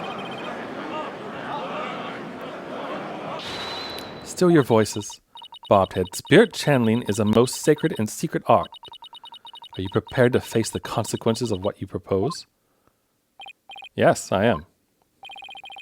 Benevolence, are you saying you approve of their use of spirit channeling? I will judge whether their claim is true. If this is but another of their lies, they shall be executed on the spot. Very well then. Your benevolence.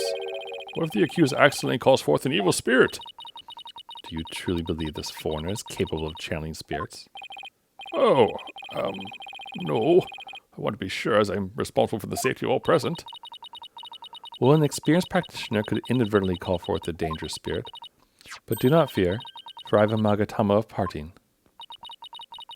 With it I can send spirits back to the Twilight Realm by halting the flow of spiritual and power. Spirit energy, power. That's a relief indeed. These foreigners have thrown down the gauntlet. Let us not shirk from their challenge. Let's prove them guilty and deliver their last rites. Do I make myself clear, Prosecutor Sanmati? Perfectly, Your Benevolence. Very well. The accused may channel the High Priest's spirit. But first we must take a short recess to prepare. We'll resume as soon as the preparations are complete. Till then, court is adjourned. Been a while since we saw Maya do this. Typically, Pearl was the one who was actually like pulling down Mia. So somehow, still don't really understand how like Pearl's tiny body like inflated to Mia's size, but you know it does what it does. It's all good. It's fine. Continue on to the next chapter. Chapter? We just chapter, right? Like not any. Yeah, no, it's fine, right? Give me a minute. I'm gonna go to the bathroom real quick. I'm assuming that this is probably gonna take like an hour at most. I'm hoping. Anyway, I don't know if I have the energy for longer than that. But I'll be right back. So give me a minute.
Okay, back. The music is so good in this game. Really, really is. Hold on, sorry. I grabbed myself a little snack. Just a tiny little caramel to eat. Or caramel if you're one of those people who say it like that, but I believe that letters should be spoken.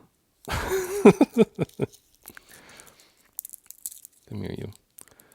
So I keep them in my fridge because otherwise they melt and then get stuck to their own wrapper. But then, like, even when they're cold, they still stick to their own wrapper.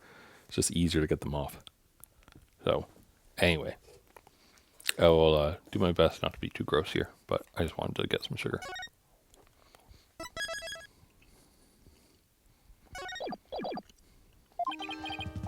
Sorry, Maya. This was the only way. You sure you're up for this? Thanks for believing in me, Nick. Even though I don't know if my channeling ability is on point yet. Oh, right.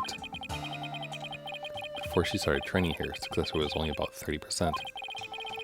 I know you can do it, Maya. At least I hope she can. You're sure you're ready? Yeah, Yes, I think so. You don't sound so confident. What about all your training? Training is one thing. Actually doing it is another. Let's see. Uh-oh. If she fails to channel the High Priest, we're as good as dead. Relax, Nick. You can count on me. I'll show you what my training's done for me. It'll be a moment you'll never forget. Okay. Just hope it's unforgettable in a good way. Once we hear Abbot Inme's story, I'm sure the truth will come to light. Hope so. He was hiding the fact that he was a rebel, so that'll be as cut and dried as all that. They're ready for you. Please return to the Hall of Justice at once. Okay, Maya, counting on you. You got it.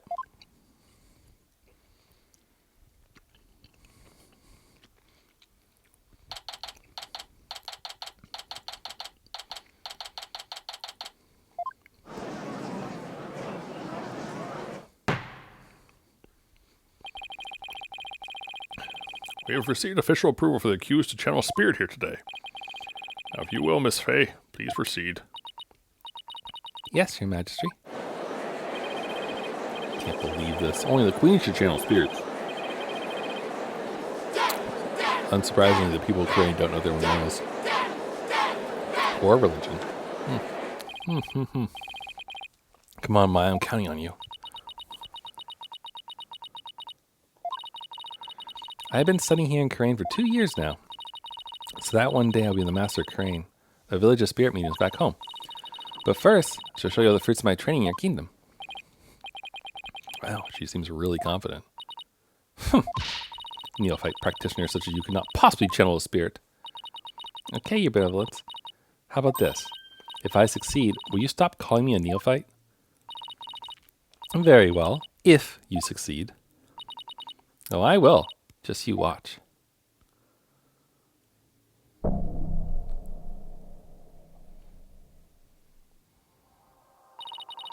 Oh, spirit of trust in me, slumbering in the Twilight Realm, return now to the world of the living.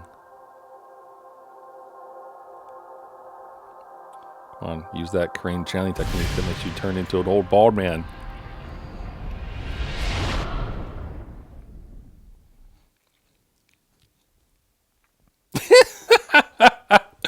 Oh, it's beautiful. What is this place? That is amazing. Oh my! No, this cannot be. Polgunka. It's the High Priest. The accused really can channel spirits. I don't believe it. The accused's spiritual power is the real deal. Go, Maya. I do not understand. This cannot be. This simply cannot be. I must step out now before I forget myself. Yeah, slink off, loser. Abbot Inme! Would this be the Twilight Realm?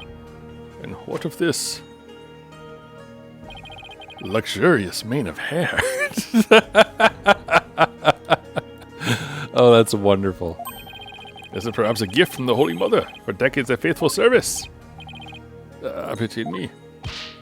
My, but if it isn't His Majesty. Have you too shuffled off that mortal coil? Please do not count me among the dead. It is only you who has passed on. But the spirit medium Maya Fey has brought you back among us today. Why? Acolyte Fey has mastered the secret art of spirit channeling? Suppose that explains these gorgeous locks. When I passed from this road, I too hoped to be channeled with a full head of hair. Oh, I guess I need to give him a different voice, huh? Though it be for the briefest of moments, I give thanks for this splendid coiffure. Praise be to the Holy Mother. However, this kimono is a bit too snug for my tastes. If you'd excuse me. Okay, it's a good thing that she unchanneled her boobs. There, that is better. Can we get to his testimony now? I wish he'd kept his top on. Aye, you are that foreign lure the people speak of as of late. Is this not the Hall of Justice? Why have I been summoned here? Forgive us for calling you back from your eternal rest. But you have been accused of murder. Might we ask you to testify on your own behalf? I have been accused of murder. That is troubling indeed. Ugh! What's with that crazy pose? Is this really cause for such astonishment? Even the lowest of monks can achieve such body control with the proper training. Oh. I wonder if I'll be able to do that someday. Will the defense please explain the situation to the high priest? I'd be happy to. Your disciple, Perez Zalat, has been murdered. It happened on the day before the purification rite. And the crime occurred in the rebel hideout hidden within the inner sanctum. Alkalite Zalat. He's been killed. Who would do such a thing? Someone who knew of the hideout and had access to the inner sanctum. In other words, you, Abbot Inmi. After all, weren't you secretly a rebel?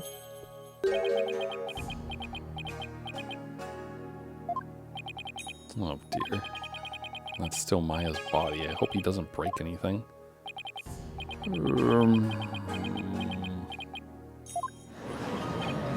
Wow, the High Priest is amazing. I think he had mastered such an advanced prayer pose. It's worthy of our veneration, even if he is a rebel. Praise be to the Holy Mother. Fuck you guys. My rebel allegiance has been exposed. Only my wife knew of that. Seems to rest in peace is not my fate. Why did you, a devout priest of Koreanism, join the rebellion? The High Priest has come back to us for but a brief time, Defense. Shall we not cut to the chase and ask the most pressing of questions? Oh, right. Abbot Inmi, the prosecution believes the one who slew both you and Alkalite Zalat to be Maya Fey, who had been playing the role of Lady Kira in the rite. Being that I was dead until just a moment ago, my memory is a bit hazy. Could you please do your best to remember? The High Priest says his memory is hazy. It is all coming back to me. It is as Prosecutor Samadhi concluded. I was slain by none other than Maya Fey. The High Priest's statement has proven my assertions with regards to his murder correct. No, what a fucking leading question. But what about Alkalite Zalat? You were the one who killed him, weren't you? I know naught about my disciple's murder. Furthermore, I have an alibi of my own. An alibi? Seriously? Seems the testimony the defense have been hoping for is working against them. Now, have it in me, your testimony if you please.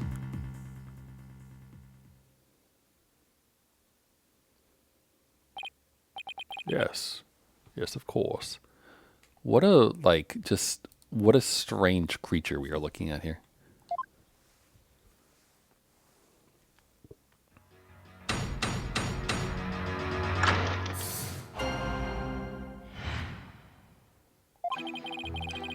I have an ironclad alibi for the time during which the murder took place. Just past noon on the day before the rite, I was entertaining guests at my home. I mean, you are saying this, right?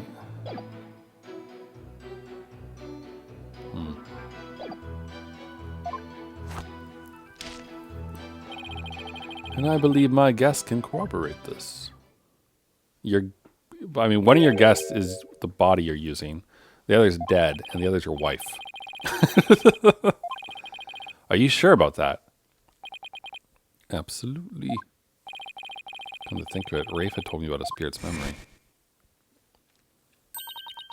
A spirit's memory is cut off at the moment of the death. So even a spirit that's brought back after centuries doesn't sense any gap in time between the moment of its death and the moment it's channeled? Yes, and yet it clearly recalls all the memories it had in life. The High Priest seemed to know exactly what he's talking about. So, the question is, what would be the best angle of attack?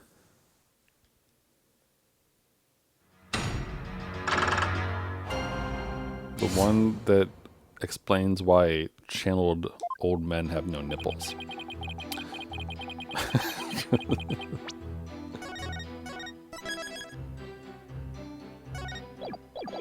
Hold it!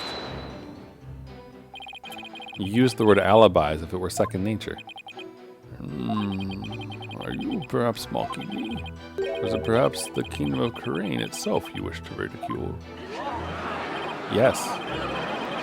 Come on, everyone. Your grandma. Oh, is he a lawyer? Well, that would explain why he's a rebel, right? Peace, peace, peace, I say.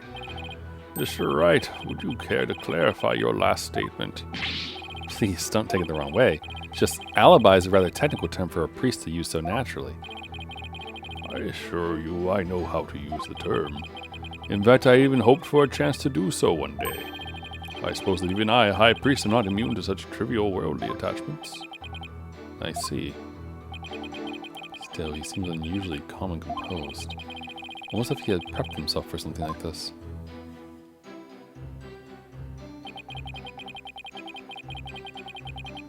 I mean, he is a rebel. Hold it! And rebels are a bunch of lawyers, so... Guests? And you were entertaining them personally.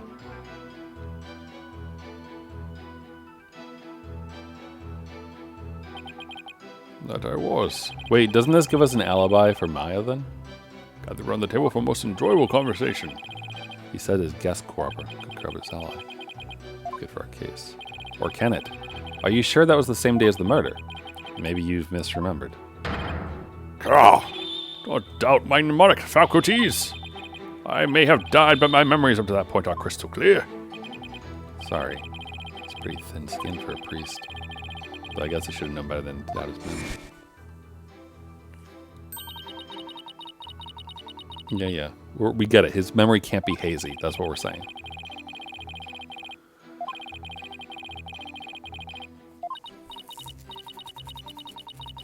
They're really beating this point home. I wonder if they had a lot of playtesters who didn't pick up on it or something. Something better than enjoying Genji cuisine with dear Quins. That way, everyone's breath becomes equally malodorous.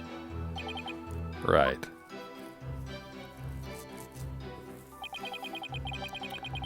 I believe my guests can corroborate this. And who exactly were your guests that day? Don't tell me they were rebels, so they can't be called here to testify. It was none other than His Majesty, along with his family. He couldn't attend the rite due to work, so he stopped by ahead of time. My, how his daughter has grown.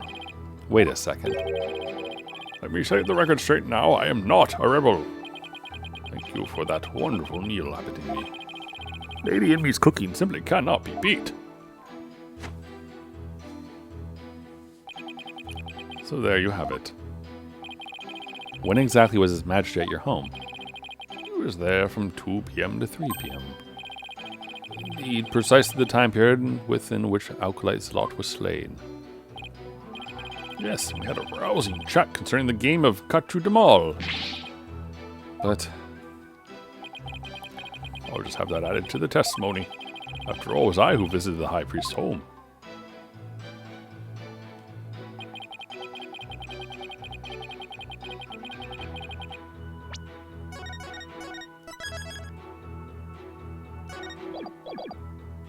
okay, but like, aren't you fucking lying?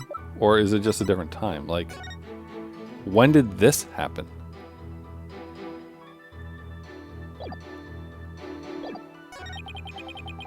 Oops. Hold it! Your Majesty, are you sure this testimony is completely accurate? Sure can be. Oh, how wonderful it is to finally have my actions be admissible as evidence in court. His Majesty was at my home during the exact time period of the murder. Come, let us put this behind us. I could not have possibly committed this crime.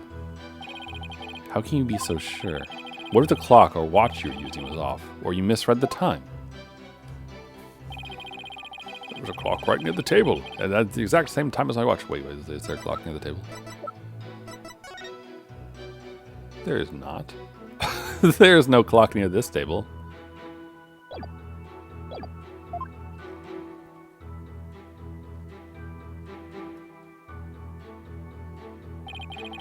Now, do you understand, lawyer?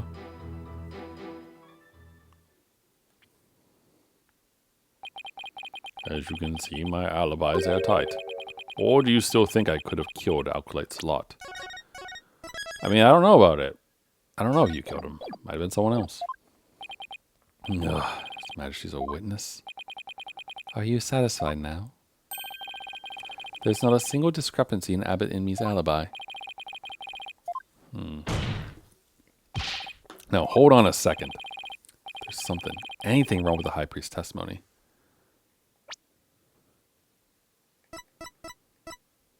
Hmm.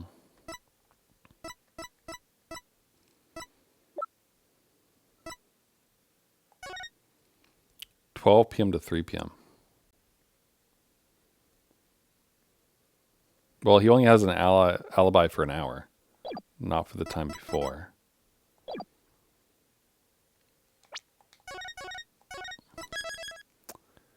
Though we did kind of hint at it's a very rehearsed alibi. There is a discrepancy in the High Priest's testimony. There is? Well, then perhaps you could explain what it might be. This is what was wrong with his testimony.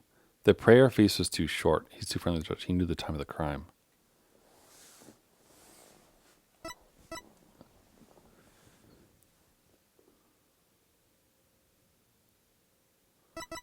Also, the prayer feast was too short. Where's the thing that explains that stuff? Starts at noon on the day before the rite.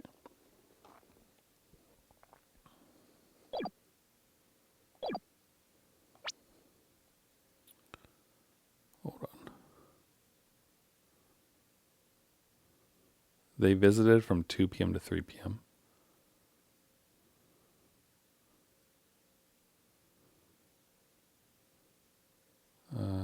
Where's the bit where he talks about the death memory? That's as high as I can go.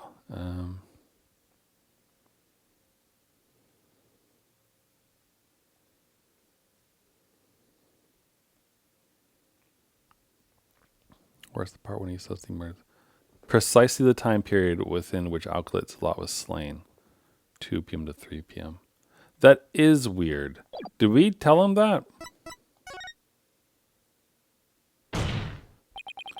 After Abbot Imni was channeled, no one ever stated what time Alkalit Lot was murdered. Now that you mention it. Despite that, you claimed to have an alibi from 2 p.m. to 3 p.m. That means you knew that Alkalit Lot was dead when you were still alive. Oh. That's good. That is an excellent animation.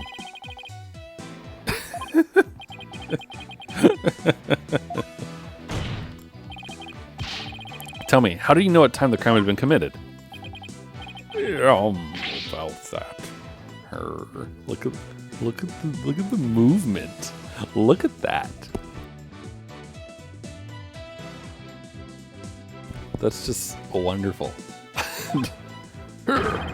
Open your heart. Let the Holy Mother in. Why, we've been blessed with the High Priest's sacred words of prayer. All who serve her holiness must strive to banish worldly desire from their soul. Open your heart. Let the Holy Mother in. Purge your mind of greed and bliss. I feel as if my very soul has been cleansed. You can't fool me. Prayer may banish worldly desire, but it can't make a contradiction disappear.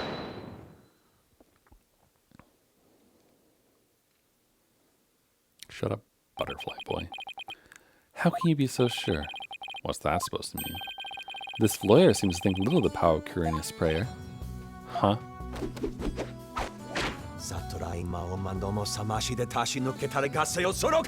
Shut up, not you too. Abbot Inmi was at home during the crime, but knew what happened at the hideout. Believe this can be explained thusly. He must have had a way to monitor the hideout from his home. What? You never cease to amaze, prosecutor. As he has surmised, there was a listening device installed at the hideout. It enabled me to instantly learn of anything unusual, even when I was not there. Remember, the robots have been using this as a top secret hideout. Where's this listening device that you're talking about, huh? You want to point it out to me, asshole? Just making shit up whenever he feels like fucking prosecutors. It would be fairly natural for them to install such an apparatus. Wait, come to think of it, when I was searching the rebel hideout. Something under the banner. Microphone? What's this doing here? Was someone trying to record something with it? That was a listening device? It starts recording whenever it detects movement. I heard just such a recording after His Majesty and his family left. If you look in the desk in my study, you will find the tape in question. Alright then. Bailiff! Yes, Your Majesty. Go retrieve the tape in question from the High Priest's home. At once, Your Majesty. We're going to bring Believe in Me in here so she can say hi to her husband at all. The power of Kuranis prayer. Even a putrid brain such as yours should understand now. No, I don't understand it. What does his prayers have to do with a listening device that he installed? What are you talking about? We shall ascertain the contents of the recording. I'll show the tape. In the meantime, I would ask Abbot Amy to continue with the testimony.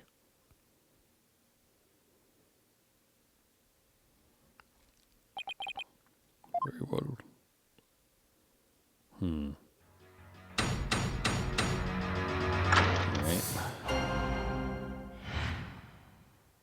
Heard everything. Well, you better make sure that everything is okay and like gonna line up with the actual tape we listened to. I was entertaining His Majesty and his family when the crime occurred. When I listened to the tape later, I heard a man and a woman quarreling. It sounded like an altercation between Alkalite Lot and Alkalite Faye. Oh, you! After that, there was a loud noise, followed by a haunting silence. Says Lady Kira. I have to find someone to attack his alibi. If only Maya were here. She's a way of putting me at ease. But seeing her like this is only creeping me out. Though the high priest was a rebel, he was still a Kuranis holy man. Therefore, take care in your questioning, lest you invoke the ire of our people. Oh, fuck off. How dare he... Dude, the high priest has admitted he's a rebel. Fuck off, all of you, Peanut Gallery. Nice try, but I'll stop at nothing to find the truth.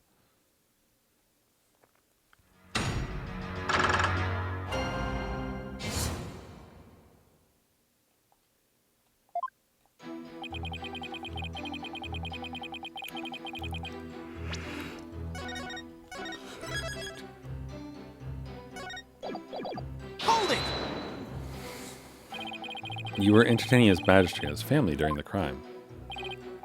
Indeed, my wife Believe was treating them to her wonderful home cooking. Your wife was there that day? Why, yes, she was in the kitchen cooking up a storm the entire time. Come to think of it, I don't think I saw her at all that day. She takes her culinary duties most seriously, you see. That is why she was in the kitchen cooking without pause the entire day. Oh, you are a liar. So the judge never saw Mrs. In me. Should I have Amy add that to the statement?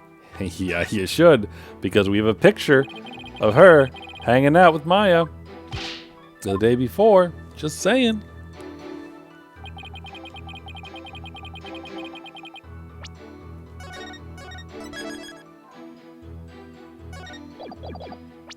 Part of me wants to just like go right in that and be like, Objection! liar. But apparently that's not right.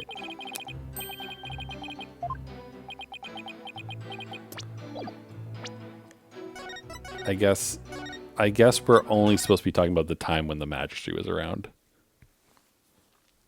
Not the whole day like he just said.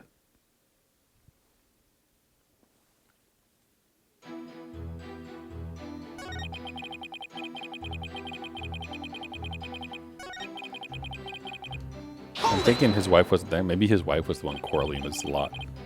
What was your wife making that day? The menu that day featured Hatin soupes and Melton Mott. They are both traditional Kuranis dishes. And begin to imagine what those are. Oh, yes. Mixed with a zest of Hatin peas. Space. Hot in space. Hot in space. Hot in upes. Hot in space. Hot in space.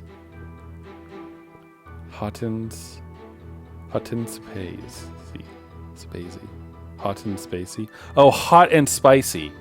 Hot and spicy and the supreme texture of melt in mouth. Uh-huh. God, Kuranis is just the worst language on the planet. Amy's cooking that day was utterly unforgettable. Thank you. Brings me great joy to know you enjoyed your meal. Now, once His Majesty and his family had left, when I listened to the tape later, I heard a man and a woman quarrel. Hold it! You heard everything from a recording? Indeed. Each night, I would secretly check what the listening device had recorded. Would have been in serious trouble with my lovely wife had she discovered my secret. Can you really tell what happened by the audio alone? Long years of aesthetic training have sharpened my hearing. It's but a simple matter for me to ascertain a situation by the sounds I hear. Practicing Kearney's improves your hearing? Hearing is but one of the senses it can improve. If one can focus and attain inner peace, all 5 senses can be sharpened. Why, the war bat over in the bazaar just cried. Did you not hear it? Give me a break.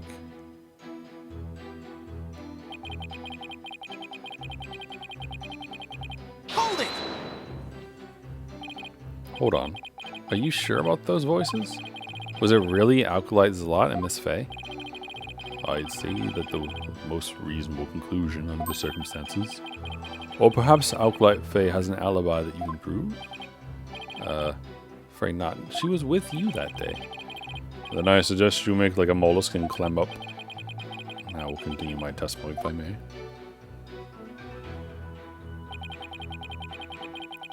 There's a loud noise followed by Hold humming. it! Did that noise sound like a stone falling down? Loud noise. I said it's worth looking into. It was a terrible crashing sound. Poor Alkalite's lot must have felt so heavy. Must have been the sound of that stone slab falling over. Should I add him to that same testimony? Yeah, yes. Well, that corroborates how that death happened. Described the noise as a terrible crash. Hold it! You believe that terrible crash is connected to Alkalite Zalot's death? Yes, the sound, no doubt, was poor Zalot's death knell. It's a tragedy, for he was a fine disciple.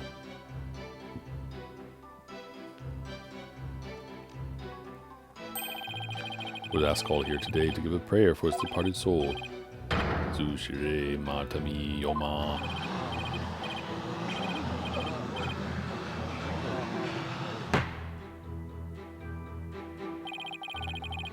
I had high hopes for that young man's future. Zushire Matami Yoma. Why do I feel like such a jerk for just trying to do my job right now? Mr. Wright. Do you still feel the need to question the high priest? I don't know. Maybe? I don't not feel the need to do it. His alibi is as tight can be. This isn't going so well. But ask about something else. I'm curious, Abbot in me. Did you stop by the rebel hideout after His Majesty left? Yes, I thought it would be wise to assess the situation. But as I said before, there was nothing to see. The hideout appeared as it always had. And the victim's body? It was nowhere to be found. Alkalite Faye must have already disposed of it. Anything else incriminating? So, when you saw the rebel hideout, it looked like it does in this photo. Yes, I would say that's how it appeared that day. So the stone slab had been put back in place.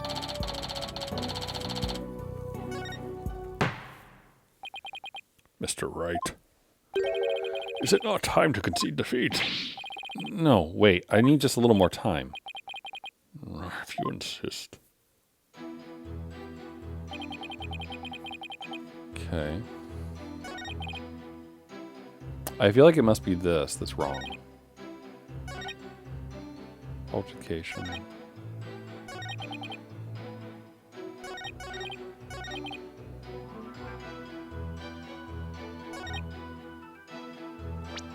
It's gotta be this, right? But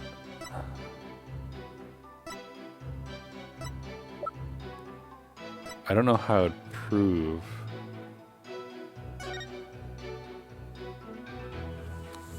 Family photo was taken during the Feast of Blessings. This Starts at noon on the day before the rite and must be finished by 3 p.m. So from noon to 3,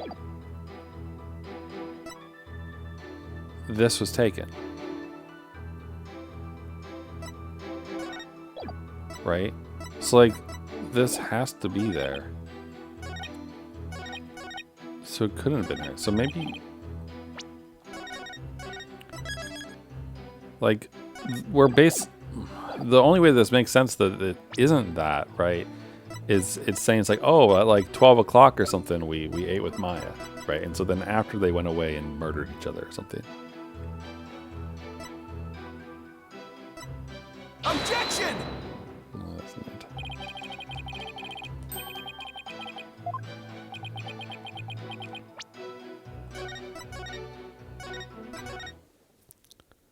So what am I missing here?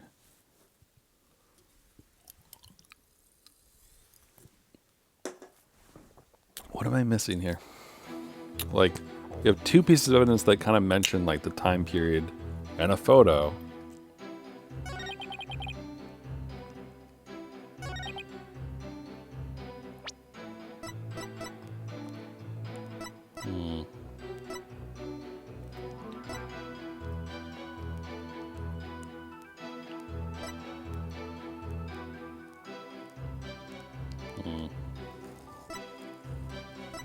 Oh, wait a minute. Over the water.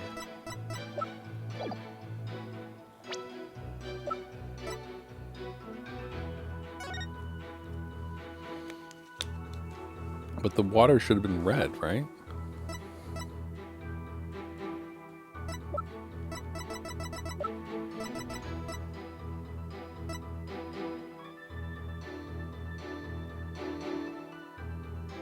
Objection!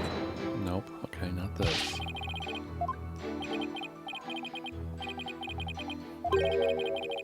Shut up, Nayuta.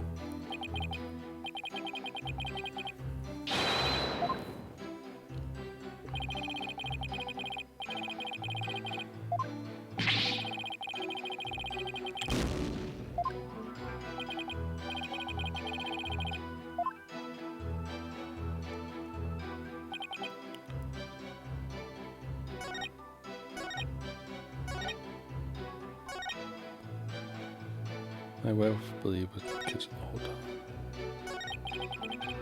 It's gotta be this, but how?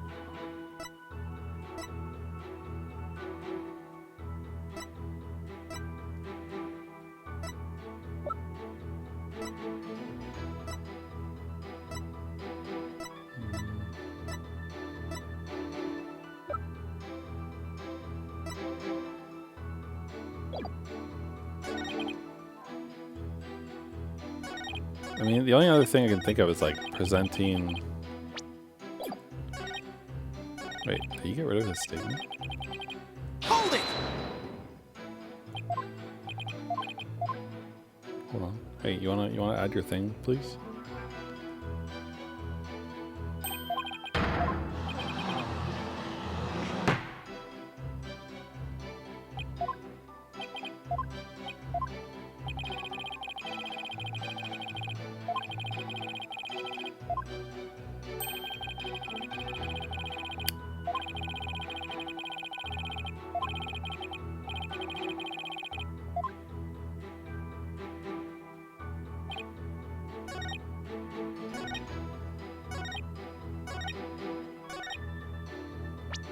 I thought he said.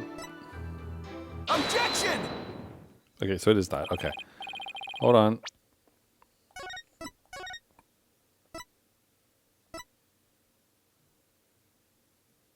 This one?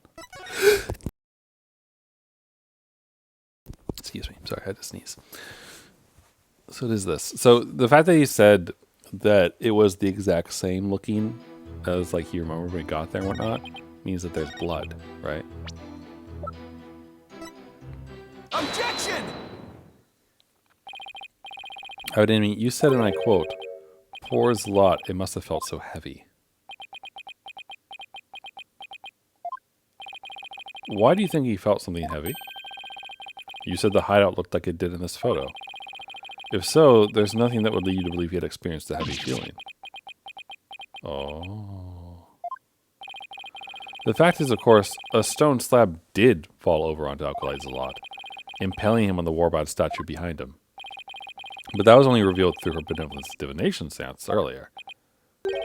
Will the defense please get to the point? My point is, simply hearing a crashing sound shouldn't have automatically led him to conclude the victim was crushed to death. I still don't see your point. I'm saying that the High Priest knew. He knew how the victim was really killed. Why? And that is information only the real killer could have known.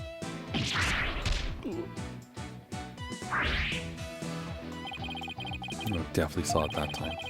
The High Priest's spirit shaking in his boots. Or sandals. Objection! Need I remind you, Abbot Imi was with his majesty at the time of the crime. Such an alibi precludes him from being the killer. That's true. So he can't be the killer.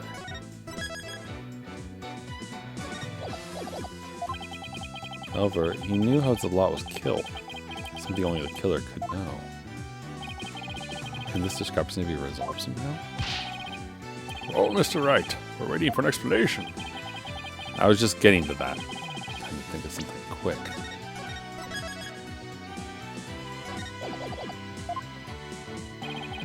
The High Priest knew something only the killer could have known because heard it during the trial, inferred it after the fact. He heard it from the real culprit.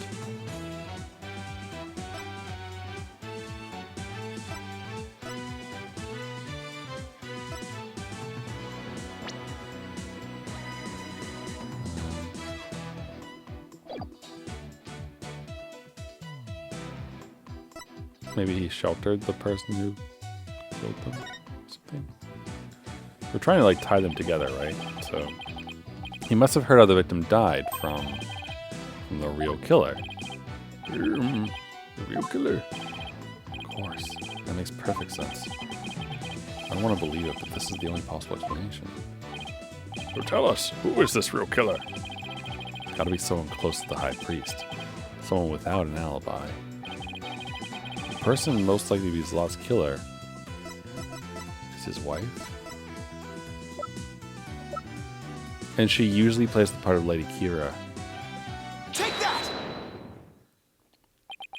Your Majesty, while you were visiting the High Priest's home, you didn't see Mrs. Inmi at all, did you? No, I never saw her, but what does that have to do with anything? Did the High Priest ever leave your sight? No, we were talking the entire time, and the food was brought right to the room's right entryway. So the High Priest has an ironclad alibi. But his wife does not. What the devil are you insinuating? I'm insinuating that Mrs. Inmi might have killed Acolyte Zalot.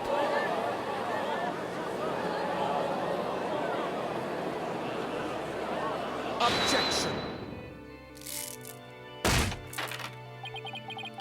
You have a lot of nerve making such a baseless allegation. She had no motive to kill Acolyte Zalot. He was like family to her. No, we can't entirely discount the idea. Especially if you consider that Mrs. Inmi could have been the one posing as Lady Kira. Objection!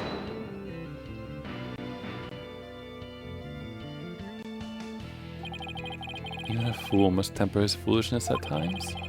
Or do you truly believe Lady Kira would have killed Acolyte Zalot, though he's not a rebel? Objection! As we all know, the High Priest was secretly a rebel. It would follow that his favorite disciple could very well be a rebel too.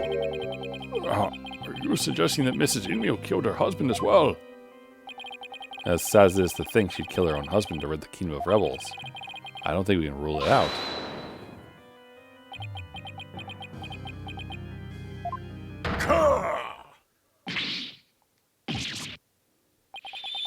You claim my wife is that rebel-hunting Lady Kira, and that she slew both Zalot and myself. My lovely wife! That's utterly impossible! Never seen the High Priest so angry. It is as Abbot Inmi stated. And the accused has already been found guilty of his murder. It's far too late to overturn it. That's right, Mr. Wright. I'll apologize to the good priest before he gets angry again. Quickly now. No, I'm not going to apologize. The true identity of Lady Kira is a major piece of this trial's puzzle. Admitted Abbot Inmi, your wife, Lady Inmi, killed you. Even now, you continue to lie in an effort to protect her. How absurd. It appears the lawyer has forgotten. My lovely wife could not possibly battle the roles in the guise of Lady Kira, for we are blessed by her holiness, and she is with child. Praise be to the Holy Mother. Oh, I completely forgot about that. The abominable Lady Kira figure who slew me in Alcazar was the accused. Bad, but I can't go up now. Don't forget, my client doesn't have the strength to fight rebels either. How could a weak young woman like her possibly...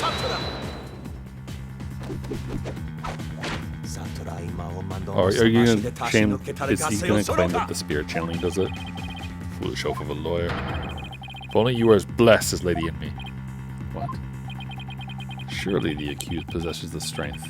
Or should I say, the power. The power to battle those black-hearted rebels. What are you talking about? My good prosecutor, I see you have come to the same conclusion as I. Such keen insight. And you have figured it out as well, Abbot Inmi. May I ask you to explain it to this putrid-brained lawyer? Certainly. For I cannot allow him to frame my lovely wife for murder. Foreign devil! Your Majesty, allow me to testify as to how Maya Fey is that murderous Lady Kira. What if it would assuage your anger? By all means, please testify.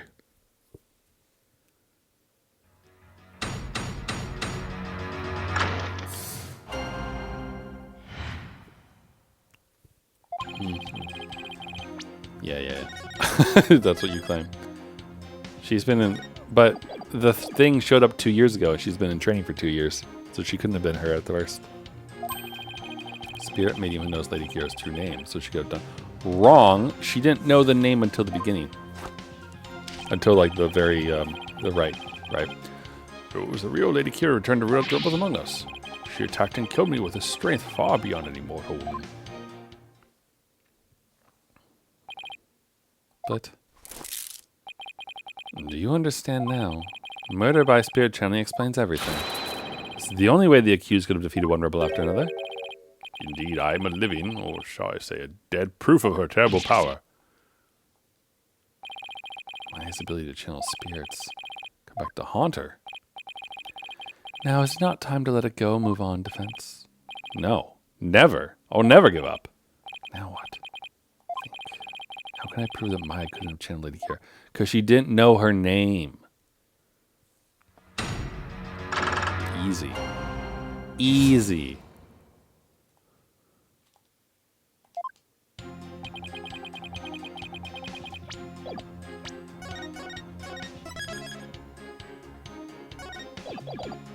Hold it!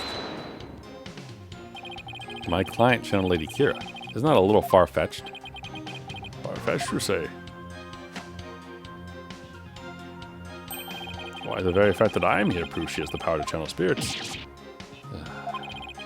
But you've no proof she actually channeled Lady Kira. Oh, but I do.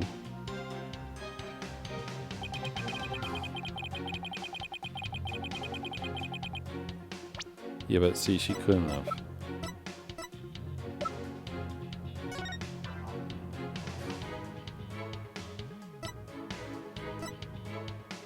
Where's the thing that says, when she gets it? Because she doesn't get it until later, right?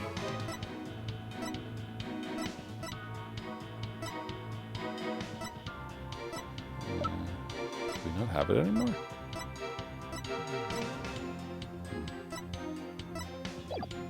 Hold it!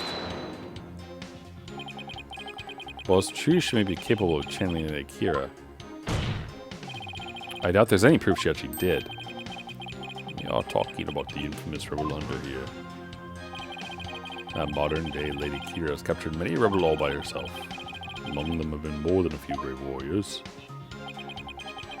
Who but the real Lady Kira could have accomplished such a feat? A bit difficult for a mere mortal. Is the real Lady Kira of legend the only likely answer? Indeed. It's not proof enough that the real Lady Kira of legend has been channeled. Real Lady Kira of legend. That's an oxymoron. I never heard one. Then again, the people claim believe legends to be true.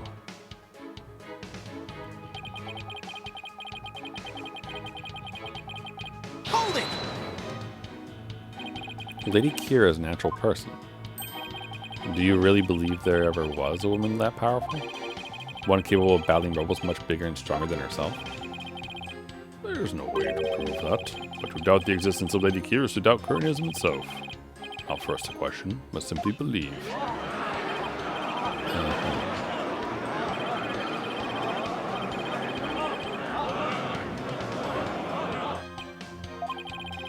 Don't get anywhere until I can refute the claim with some evidence.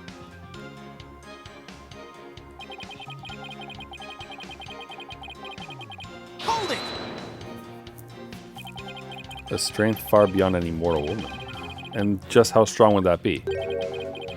But look at the wound she inflicted upon my body. Though I'd hoped to never have to think about that again. Your wound? Pretty deep. There was a tremendous amount of blood. And while Alkalot Zelot was really small in stature, he was strong. Nevertheless, he was no match for the sheer strength of Lady Kira. Maya's spirit channeling is proof that she's Lady Kira? It's not good. Proof she didn't channel the original Lady Kira. Yeah, because she didn't know the name.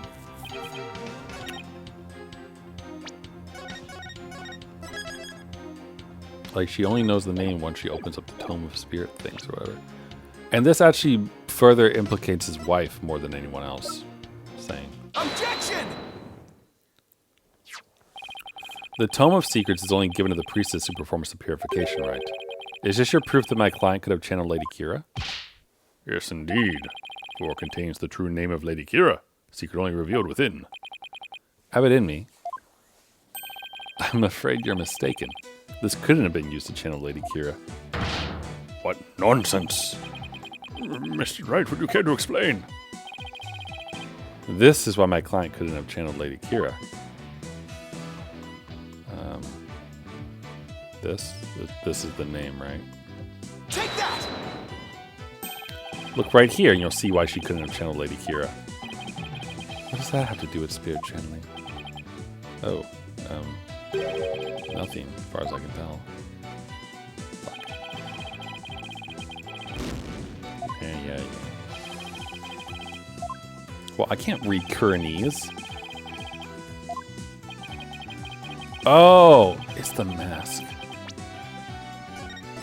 Duh. Because she needs to know the face as well as the name.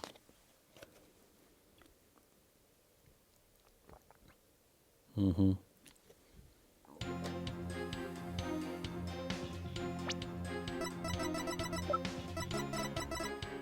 Objection!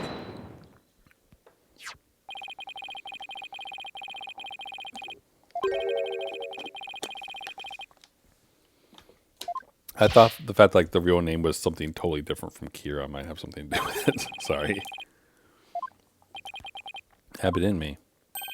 I'm afraid you're mistaken. This couldn't have been used to channel Lady Kira. Nonsense. Mr. Wright, would you care to explain?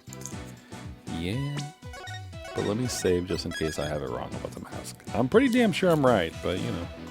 We'll see. We shall see. I've been wrong before.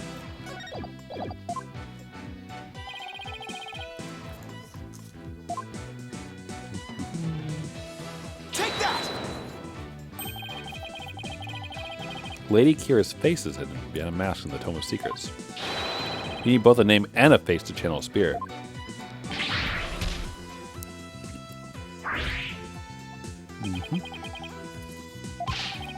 Without a face, it would have been impossible for my client to channel Lady Kira. Why? Therefore, the claim that she became Lady Kira by means of spirit channeling, patently false. When Lady Kira out of the equation, my client had no motive to commit murder. But then, who is the rebel hunting Lady Kira I've been reading about in the paper? Yes, who is this other suspect? Indeed, there is one at all. I don't know, Lady Garon.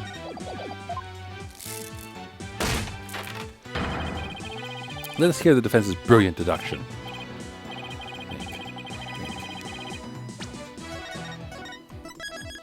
Clearly it's Rafa. I thought Miss Inu was suspicious, but her pregnancy takes her out of the running. Mr. A Rebel is a rebel, so it doesn't make sense. That leaves us with... Mr. Wright, you got that look again. The one where you know you're to say something but you can't figure out what it is. My chance to really turn up the heat.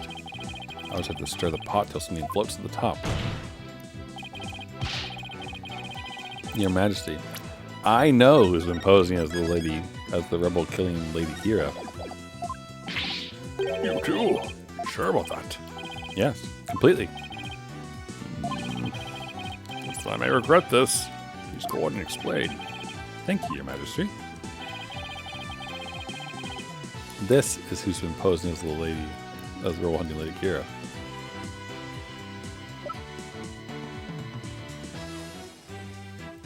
Are we saying Death Star Ball did it?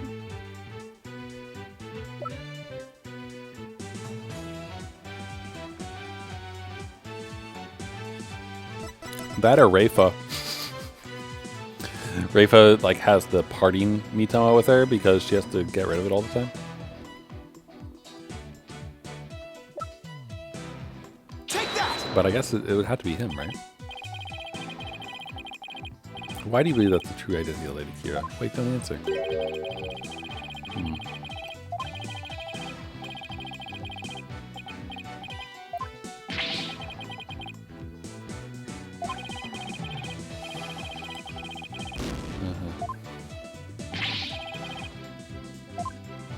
Are we? Well, we're not saying it's a woman, right?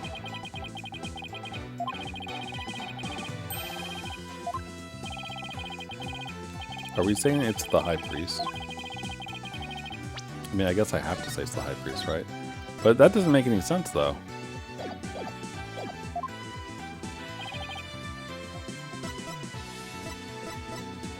I want to accuse Rafa for fun.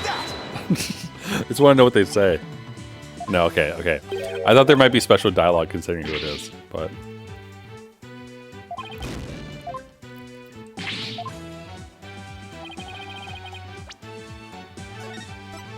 Are we saying... Actually, maybe...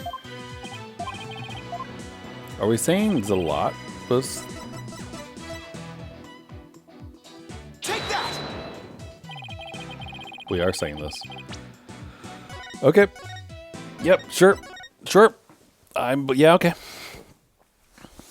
All right.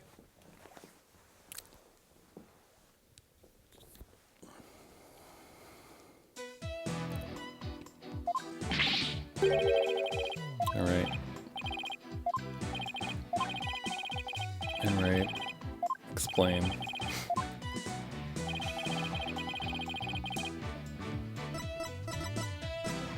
Take that! The true identity of the rebel hunting Lady Kira we seek is praise a lot. What's this? The High Priest's murdered disciple was Lady Kira, you say?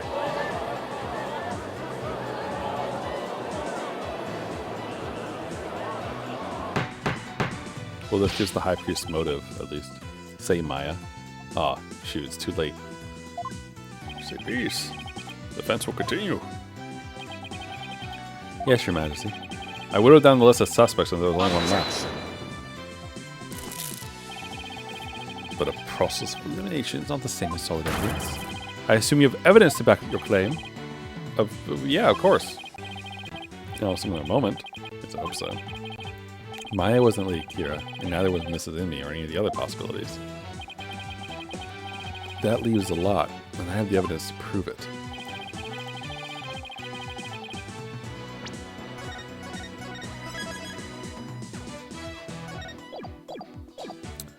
The evidence that proves Alkalite Zalat was posing as Lady Kira. The 2 years ago thing? But that doesn't work though, because it fits with Maya too, right?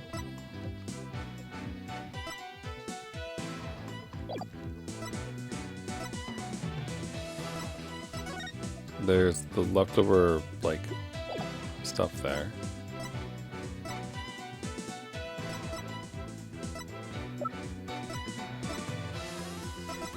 Dagger.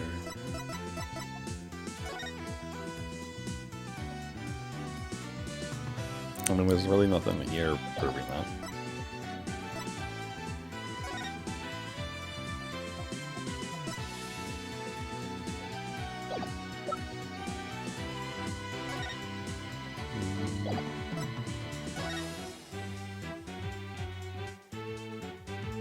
Are we saying that maybe like the alarm clock or the calendar is somehow proof of this?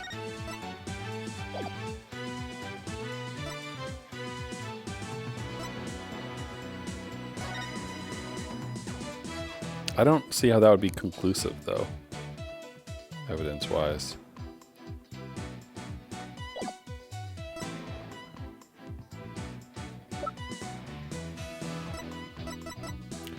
Is it the peach somehow?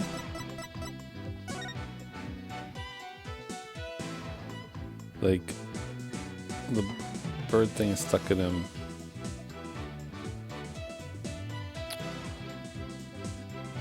The random peach. That doesn't seem like it should have anything to do with anything. Not that. Oh, this. Right? The Lady Kira's warning would be it, because he could have done that. But I mean, that doesn't really rule out Maya either, though, right? Take that! But I'm gonna go with this. This is the only thing I can think of. This is what proves that Alkali is a lot with Lady Kira. Lady Kira's warning letter. How absurd. What could that possibly prove? Prosecutor Samadhi. You stated this warning letter proved that my client was Lady Kira. And the reason you gave was that the High Priest's house was locked tight. But there was another member of the family who lived there. Therefore, Alkalite Zealot could have delivered the warning anytime he wanted. This is not possible.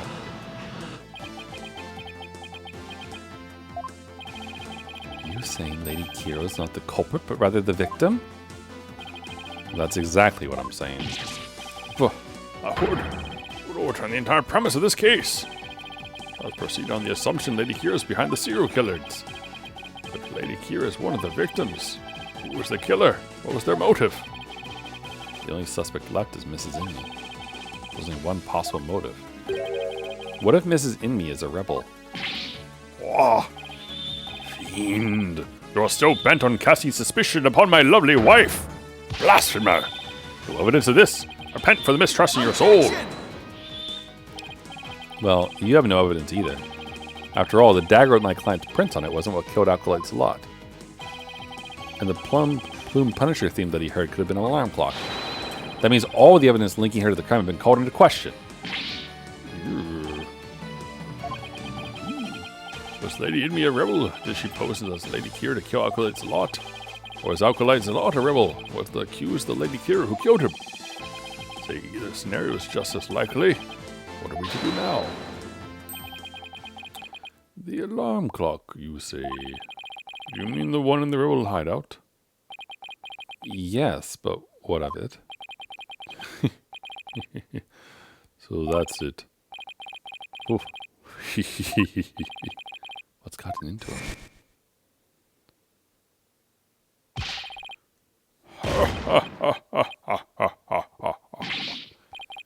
But Inmee, just what is so comical?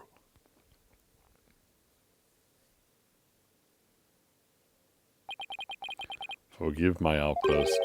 That has simply tickled my funny bone. What did? The theme song came from the Plume Punisher clock, you say? That alarm could not possibly have gone off. What makes you say that? The clock was working just fine the last time I checked. Try using your head for a change. Would not the existence of a secret hideout be given away if an alarm clock going off? Wait, you don't mean... Indeed, we leave the alarm switched off at all times. Yeah, but also it's in the inner sanctum where no one goes. So, you can't really... In that case, I am sad to say that the defense's claim does not hold water. Would you care to respond, Mr. Wright?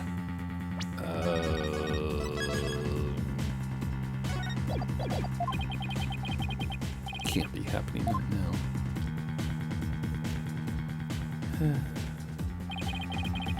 Putting an end to the lawyer's futile struggles. The theme song the victim heard was from the accused's trap, just as we suspected. Therefore, the accused of the rebel hunting Lady Kira and the victim's killer. I need an opening. Something you can raise an objection to. That Plume Punisher theme song Acolyte Zlot heard in his final moments. I too heard it by the way of the listening device. But did you really? If you had heard it, why didn't you testify to the fact before?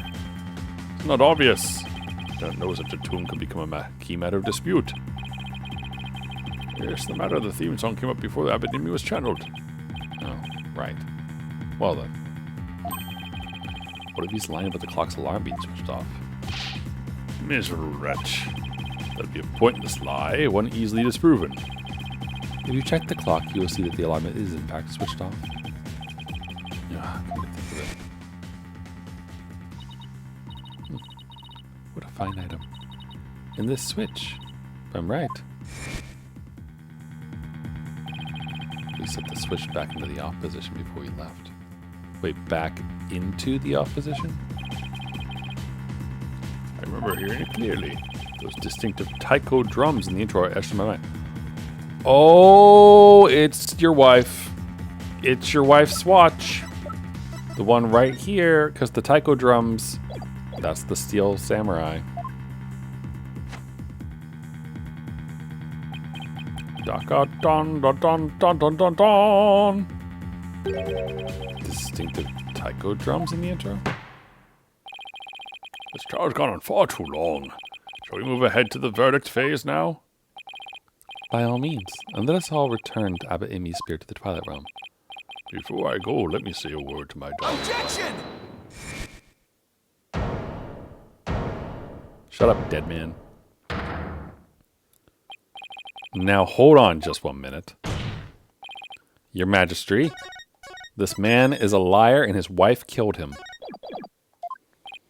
Yes, The High Priest's statement is inconsistent with a certain piece of evidence. it is. Still you writhe in defiance of your fate. The very sight reminds me of a tortured soul writhing in flames. You won't be saying that once I show you the evidence.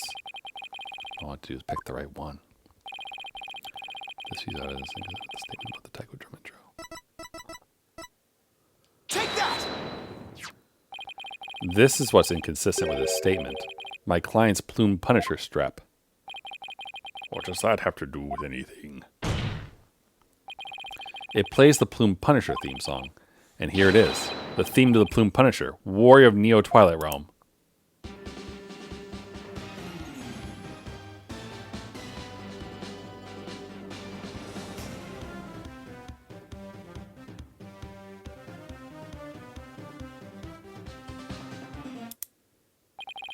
Do you see what I mean?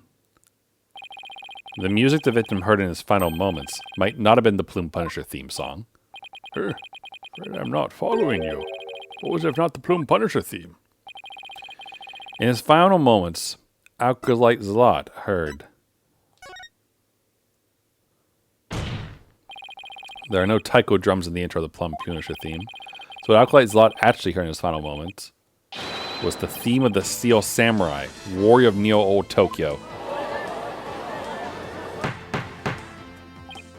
Peace, peace, peace, I say. Mr. Wright, what is this Steel Samurai of which you speak? The Steel Samurai, Warrior of Neo Old Tokyo, is an action hero show from America. The Plume Punisher theme is a total rip. Very similar to it. If you didn't know about the Steel Samurai, you could easily mistake the two. But the fact that Acolyte Zlot heard music from an American action hero show is airfield evidence that the accused was in the secret hideout. Actually, no. You have it backwards. Backwards? That's right. Miss Faye met an avid Plume Punisher fan here in Karain. And as a token of their friendship, she traded a certain Steel Samurai item she had for the Plume Punisher strap. This avid Plume Punisher fan was the one who killed Acolyte Zlot. Yes. Yes, it was. A pregnant lady. And that avid fan is none other than the High Priest's wife. Believe in me. Objection! Do you have evidence to back up this claim, Mr. Wright? For as forgiving as the Holy Mother is, I doubt she would tolerate yet another dose of your baseless slander. I suggest you prepare yourself to face Her Holiness's wrath. Oh, I'm prepared. Turn this entire case upside down, that is. I see all of those things pulsating.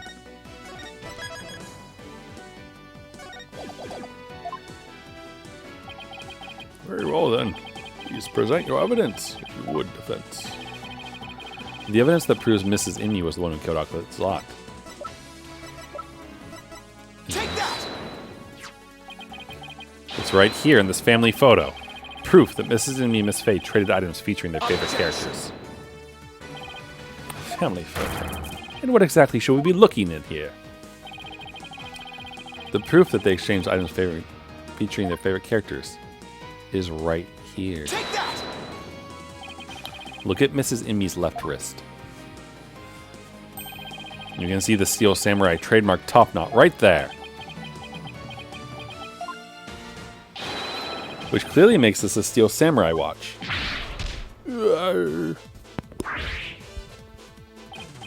I never knew your wife had such hobbies, Abbot Inmy. This family photo was taken right before Acolyte Zlot was murdered. By that point, my client had the Punisher strap, and Mrs. Inmy the Samurai watch. So what the victim heard in his final moments was none other than the sound of the watch Mrs. Inmy was wearing. I wish to amend my testimony. What I thought were taiko drums was something else.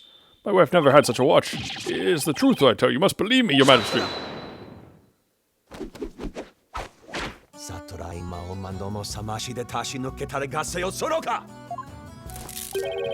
Be not deceived by the defense's lawyerly chicanery. What?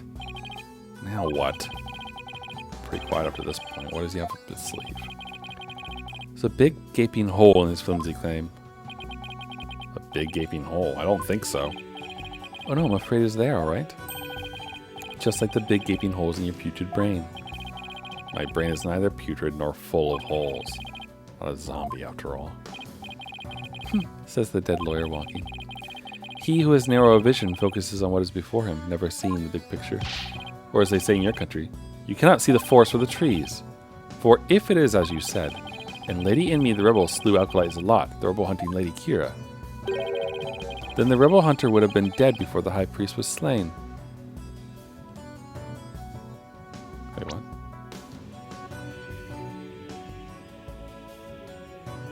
Okay.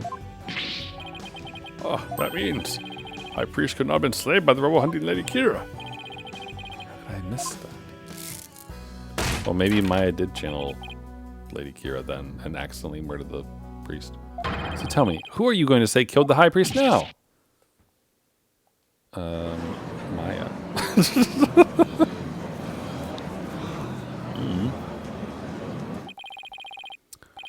Do you finally understand the sheer size of the holes that riddle your putrid brain?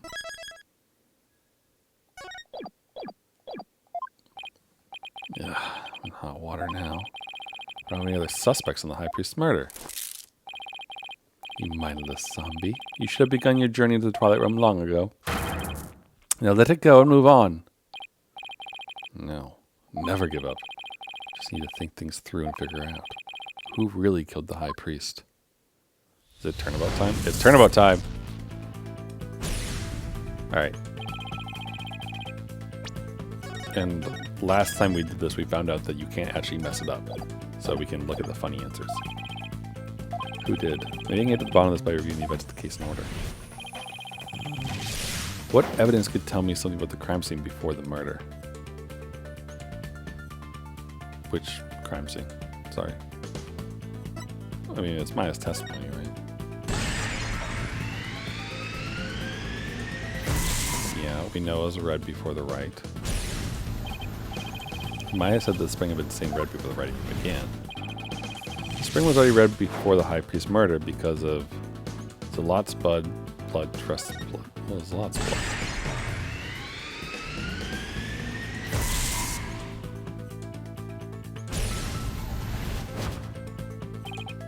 That's right. Zlot had been killed in the rebel hideout the day before the rite. His blood had flowed into the spring. The high priest knew that Zlot had been killed in the hideout. So why didn't he report it to the authorities? If Maya had been the killer, he could have easily had her arrested on the spot. Why didn't the high priest inform the authorities then? To keep the hideout hidden, probably?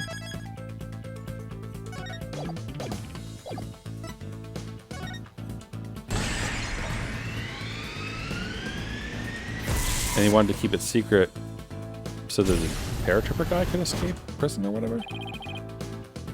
If he reported Zalot's murder, the authorities would find out about the hideout. That's what he was worried about. By going through the right, the High Priest risked having Maya see the spring running red with blood. Why did he have to go through the right? Did he want to? Kill Maya, set up the scene during it.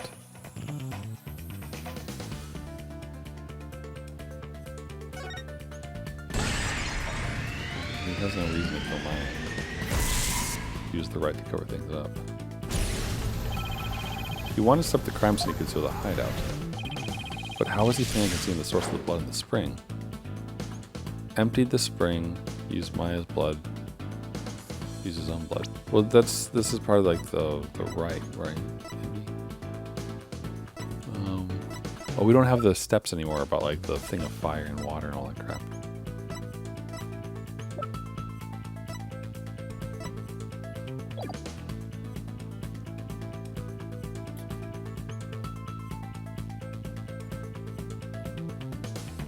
Emptied the spring, used his own blood. Used Maya's blood.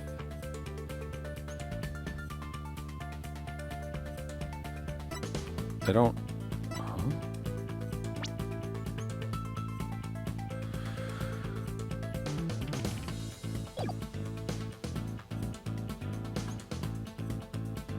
Though he didn't empty the spring. I don't see how he would have used his own blood.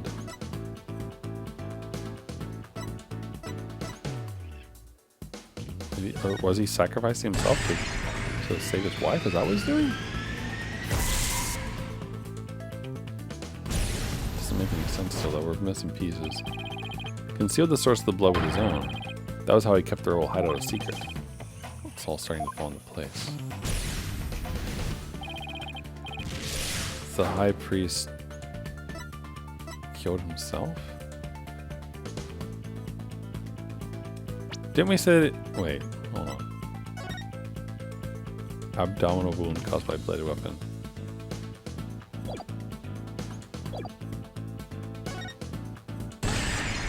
So there's no third party. He literally killed himself. Huh. Trust death was a suicide. Can't believe it. The High Priest took his own life to keep the rebel hideout a secret.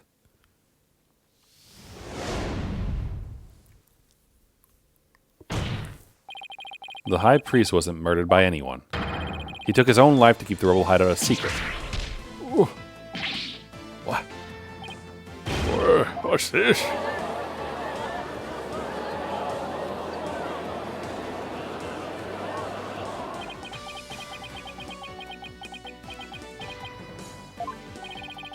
The High Priest committed suicide.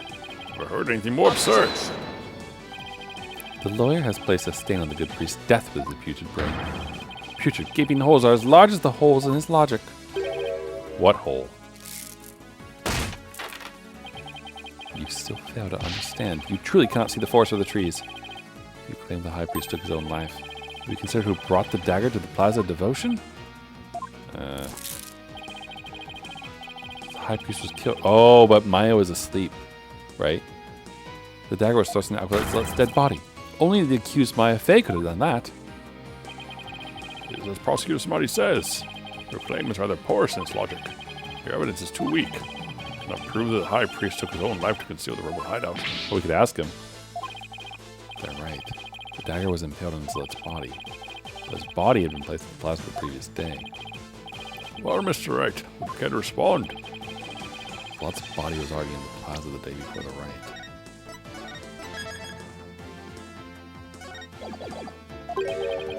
But what if the dagger was also already in him at that time?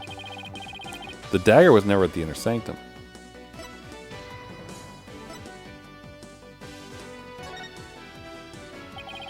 Of course, that's it. What is it? There was no need to move the dagger. It had already been stabbed into Acolyte Zlot's body the day before the rite. Oh, that means... What does that mean? It means the dagger wasn't the weapon that took the High Priest's life. But no weapon was ever found at the inner sanctum. If you will not listen to reason, then I insist you prove your assertion. Show us what you believe the real murder weapon to be. The bird again. The real weapon. Nothing but I know there had to have been a weapon there. If I think back on the trial thus far, I'll spot the clue I need. Well, the defense care to tell us what the real murder weapon is. Bird. Take that! What really killed him had been at the inner sanctum all this time. Its lethality has already been demonstrated by the late Acolyte Zealot. That's right. It was the war bat statue.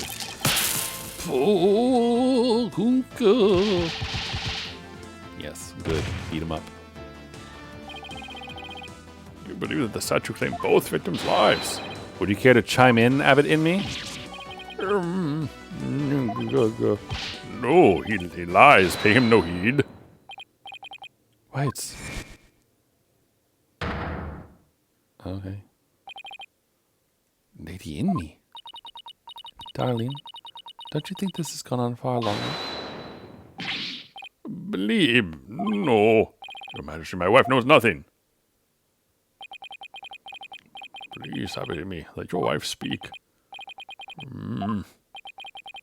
Now, lady in me, please continue if you would. It's that time again. And what time would that be? 2:30 in the afternoon, the time my husband conducts his daily prayers, and the time Pere was slain.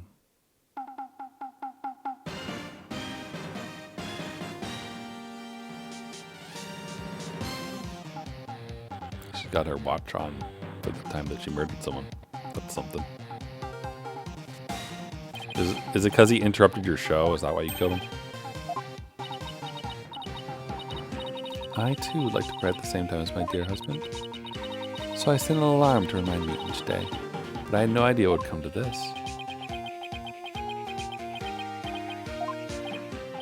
Oh, stop. She knows not what she speaks.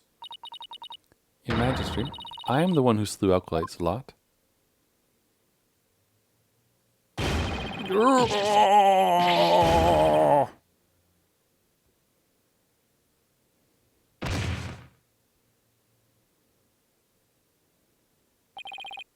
Abbot in me. Bailiff, summon a physician at once. Okay. A little confusing, but alright. Physician is now attending the high priest, so there's no need to fear. Let's continue. What about the half of him called Maya that's still among the living? Mrs. Emmy, will you tell us everything you know? The truth is, I am a rebel, just like my husband. Tragedy unfolded before the rite during the Feast of Blessings. I had gone to the rebel hideout to prepare it for Dat's escape. And that's when Acolyte Zealot suddenly appeared. Yes. Pere was shocked when he saw me there. Acolyte Zealot did not know you were a rebel. I don't believe he did. I believe he was there simply to investigate the hideout. And then he suddenly came face to face with Mrs. Inme. So the true identity of the rebel hunting Lady Kira was Pere Zealot? Yes. He was a member of the secret police, serving directly under the Minister of Justice. The secret police? And this is what he said to me. I can kill rebels with impunity. The Justice Minister has my back. He was using his position within the secret police to deal us rebels a heavy blow. But murder sanctioned by the crown is still murder. Even without the DC Act, Durkin's insurgent scum buddies' days are numbered. What's that supposed to mean? Let's just say, got a little trick up my sleeve. So I'd watch you if I were you. 'Cause you got a fine attitude like one of them dragon dupes. Trick up Minister Angus' sleeve was Lady Kira. No, this can't be. My father would never. Oh, he would. Must be a bolt of the blue for Rafa. This explains why Acolyte Zealot abandoned his real name. Yes. He even went as far as covering up the tattoo that all Cornelius clergy members receive. Lady Kira was a member of the secret police. That explains why no order was given to investigate her attacks. Guess I'm not alone in hearing this for the first time. But this cannot be. It's true. The Justice Minister is sanctioning state-sponsored murder? Yeah, he is. Peace. Lady Inmi, please continue. Frey suddenly lunged at me. That's when I pushed the stone slab towards him with all my might. But I never meant for what happened next to occur. Allow me to take it from here. But Henry, you sure you're all right now? I'm sorry you had to see that. But you not worry about me, I am already dead. Please, we need to know what was so important that you would take your own life. After I learned that my wife had accidentally slain Zlot, showed his body with snow to make it seem as if he had died more recently than he did. I later moved it to the Plaza of Devotion and inserted the dagger into his wound. The plaza was empty at that time, for it was before prayer time had started. Finally, I placed his body in the prayer pose, knowing that no one would notice anything was wrong until the rite had concluded. Perfectly plausible that no one would disturb him if he seemed to be praying. We do treasure our prayer time after all. So you admit you tried to pin this crime on Maya Fey? Yes, this is all my doing. I never told my wife of my plan, or surely she would have tried to stop me.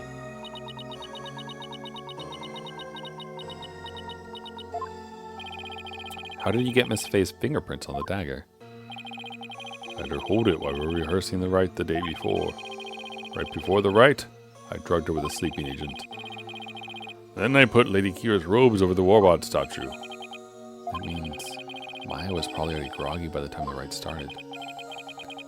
Finally, I ended my own life, to ensure that the crime would appear to have been by Acolyte Faye's own hand.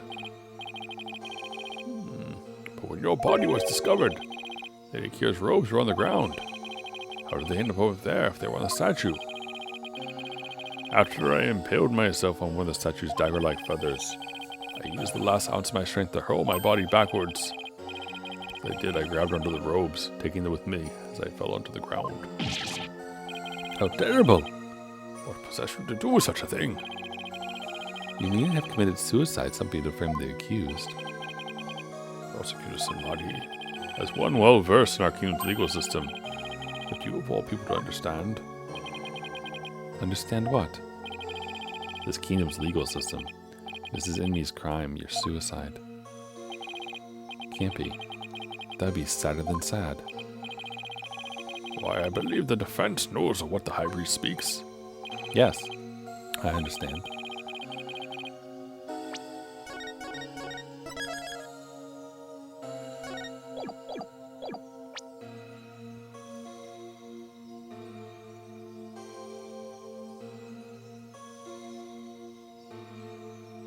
I mean, he was setting up the divination seance, right?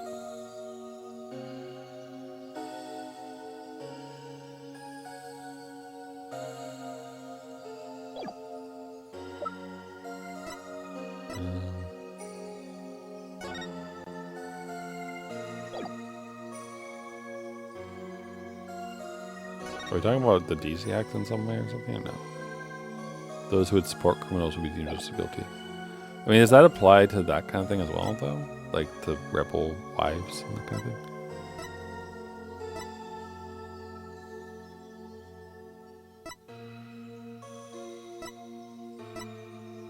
I don't actually fully follow what they're trying to get at me with this.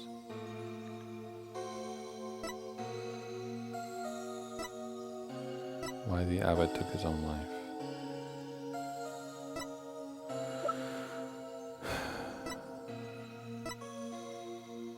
I mean,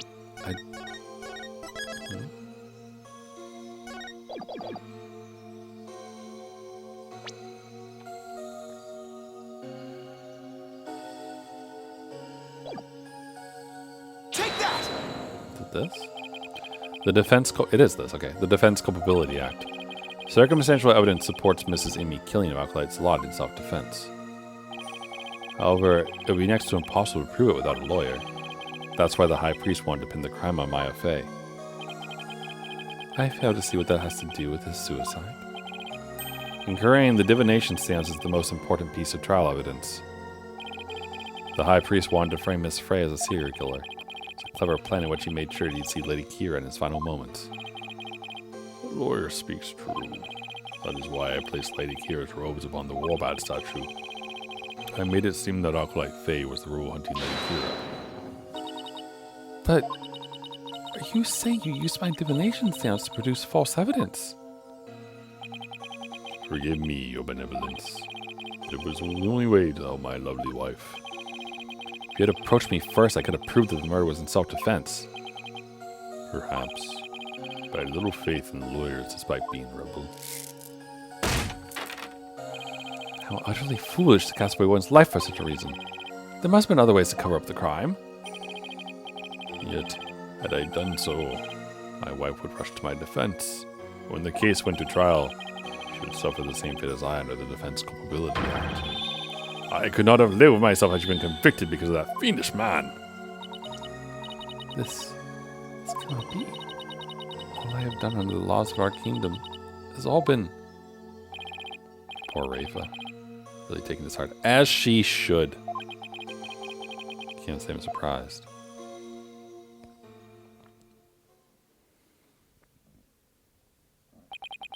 Excuse me. Mr. Phoenix Wright, it's time to show the might of your legal prowess. You mustn't allow another innocent soul to be charged under that despicable law. Of course. I'll do whatever I can. What I have done to you and Acolyte Faye is unforgivable. I only offer my most humble of apologies. Your Majesty. Yes. Ask that you please look after my wife. You have my word. Your benevolence. It is time that I return to the Twilight Realm. The Magatama of parting, if you please. Very well. Your benevolence? Please, allow me the honor. Yes, it would be more fitting for you to send him on his way. Mrs. Inme. Darling, so glad I was able to see you one last time. Thank you for everything. I'm sorry to leave you like this, my love.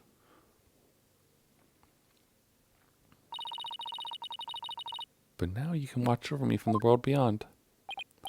Yes, always and forever. And with every breath I take, my darling, I'll be thinking of you.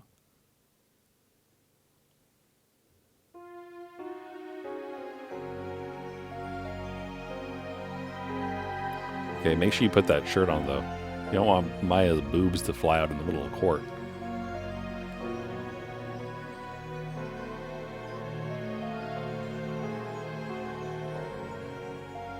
You gonna smile?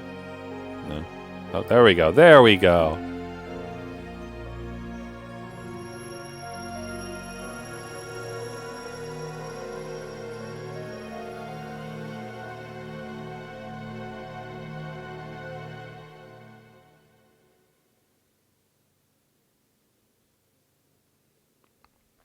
So the good thing is that we have her doing self-defense.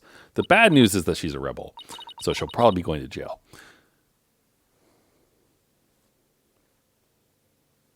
Didn't see the suicide angle coming, though. That was pretty good. The High Priestess returned to the Twilight Realm. Maya. Feel great. I guess that means you didn't leave any regrets behind. Whoa. But what about the trial, Nick? It's over. It's a sad reality born of love and a great tragedy born of the Defense Culpability Act. Well, I see no need to continue this trial. Does the prosecution have anything to say? You whiny little bitch who's wrong all the time, you little shit. Mr. Phoenix Wright, I owe a debt to you. One that I will pay back in court someday. Now, to deliver today's verdict, overthrowing that of yesterday's trial. With respect to all current and previous charges against them, hereby declare the accused Maya Faye and her defense Phoenix Wright Not guilty. And look, the deceased is happy. Look at that. They're like, yay! The filthy rebel's wife is alive and her husband committed suicide. Mr. Praise a lot, also known as Real Nemu, is so happy. Have fun in the Twilight Realm, douchebag.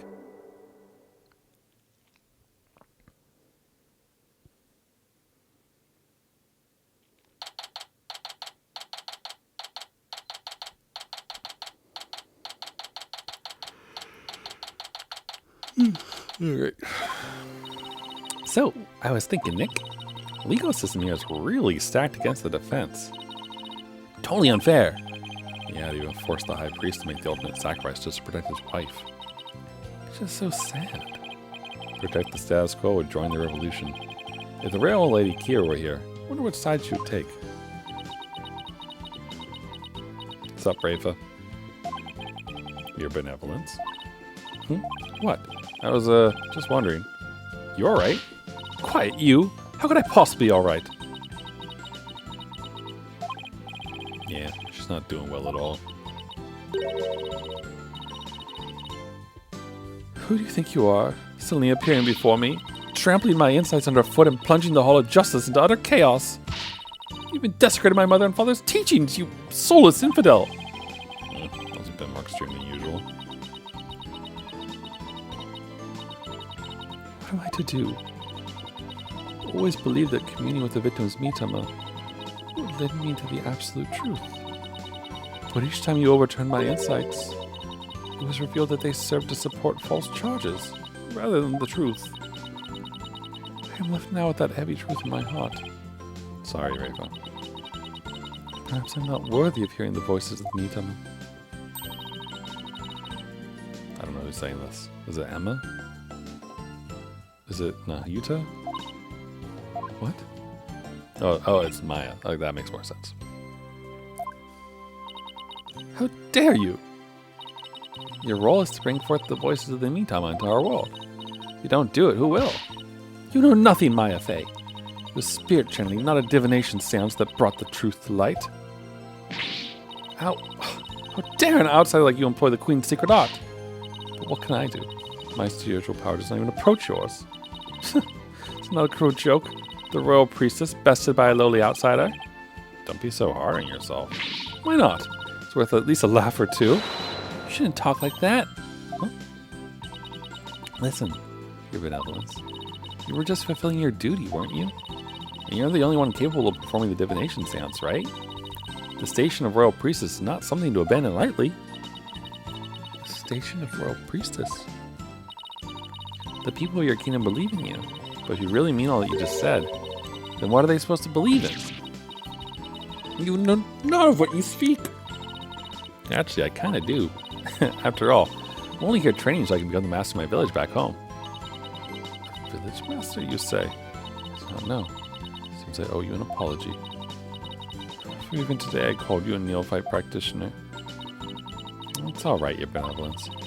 Thank you for finally acknowledging me. Future queen and future village master. Guess it shouldn't be a surprise, considering they may have had a common ancestor. Maya's right, your benevolence. Bobbed head? Your insights were a crucial piece of evidence in this last trial. Doesn't matter if they weren't always 100% accurate. You should be proud of what you did. Played an important role in ensuring that justice was served. And besides, your insights aren't the only problem here. It's your kingdom's legal system. Without lawyers, your insights have come to be accepted as the sole truth. And the Defense Culpability Act, which gave rise to that, is the root of it all. But that's the dangerous thing of a rebel. Your benevolence. As Crown Princess, you're destined to rule this kingdom one day. That means there'll be many things that you alone must determine. Things like how to keep your people happy, and what is true and what's false. Most importantly, what role you must play therein. Her parents are going to be so mad at us putting these thoughts in her head. I wonder if I'm even up to the task. Knowing you, your benevolence, you're more than capable. Never heard Maya talk like this before. She's really come a long way. Uh-oh. What was that? Came from the hallway. Smoke! Better go check it out. Hurry! Are the rebels attacking?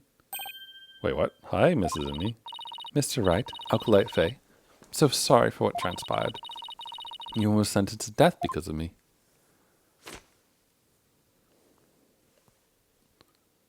Huh? What are you doing? Are you drawing the death symbol on your head? Are you now Lady Kira? What are you doing? I'll make amends by picking up where my husband left off. I will see the revolution through, so nothing like this can ever happen again. For that is the depth of my love for my dearly departed husband. Lady Emmy, we gotta hurry. Oh wait, that's not the voice I came up for. Is that it, Mr. Rebel? I must tell the people. They must learn that the peace we enjoy is a false one. One built on the backs of innocents charged with false crimes of that odious DC Act. We do not have power to forge a society in which the law judges all of us fairly. Hey there, BW. Wish you had more time to talk, but Dirk, everything's ready. It's go time. Dirk? Oh, hi. You do kind of look like Apollo. Wait, was that the rebel leader Dirk? After him. Don't let him get away. Power to forge a society in which the law judges all of us fairly. Sort of a legal revolution. Can we leave, Baya? Can we go home? Hey, Nick. Hate to bother you while you're lost in thought. But I just got this great idea. What is it? The Steel Samurai vs. the Rebel Dirk would make for another awesome TV show. And if we threw the Plume Punisher in there, everyone would go nuts over it. I'll never get what she sees in those shows. Good to know that no matter what happens, Maya will always be Maya. True. True.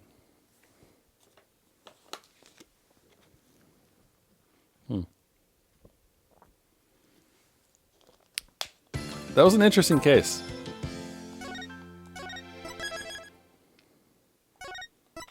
As always,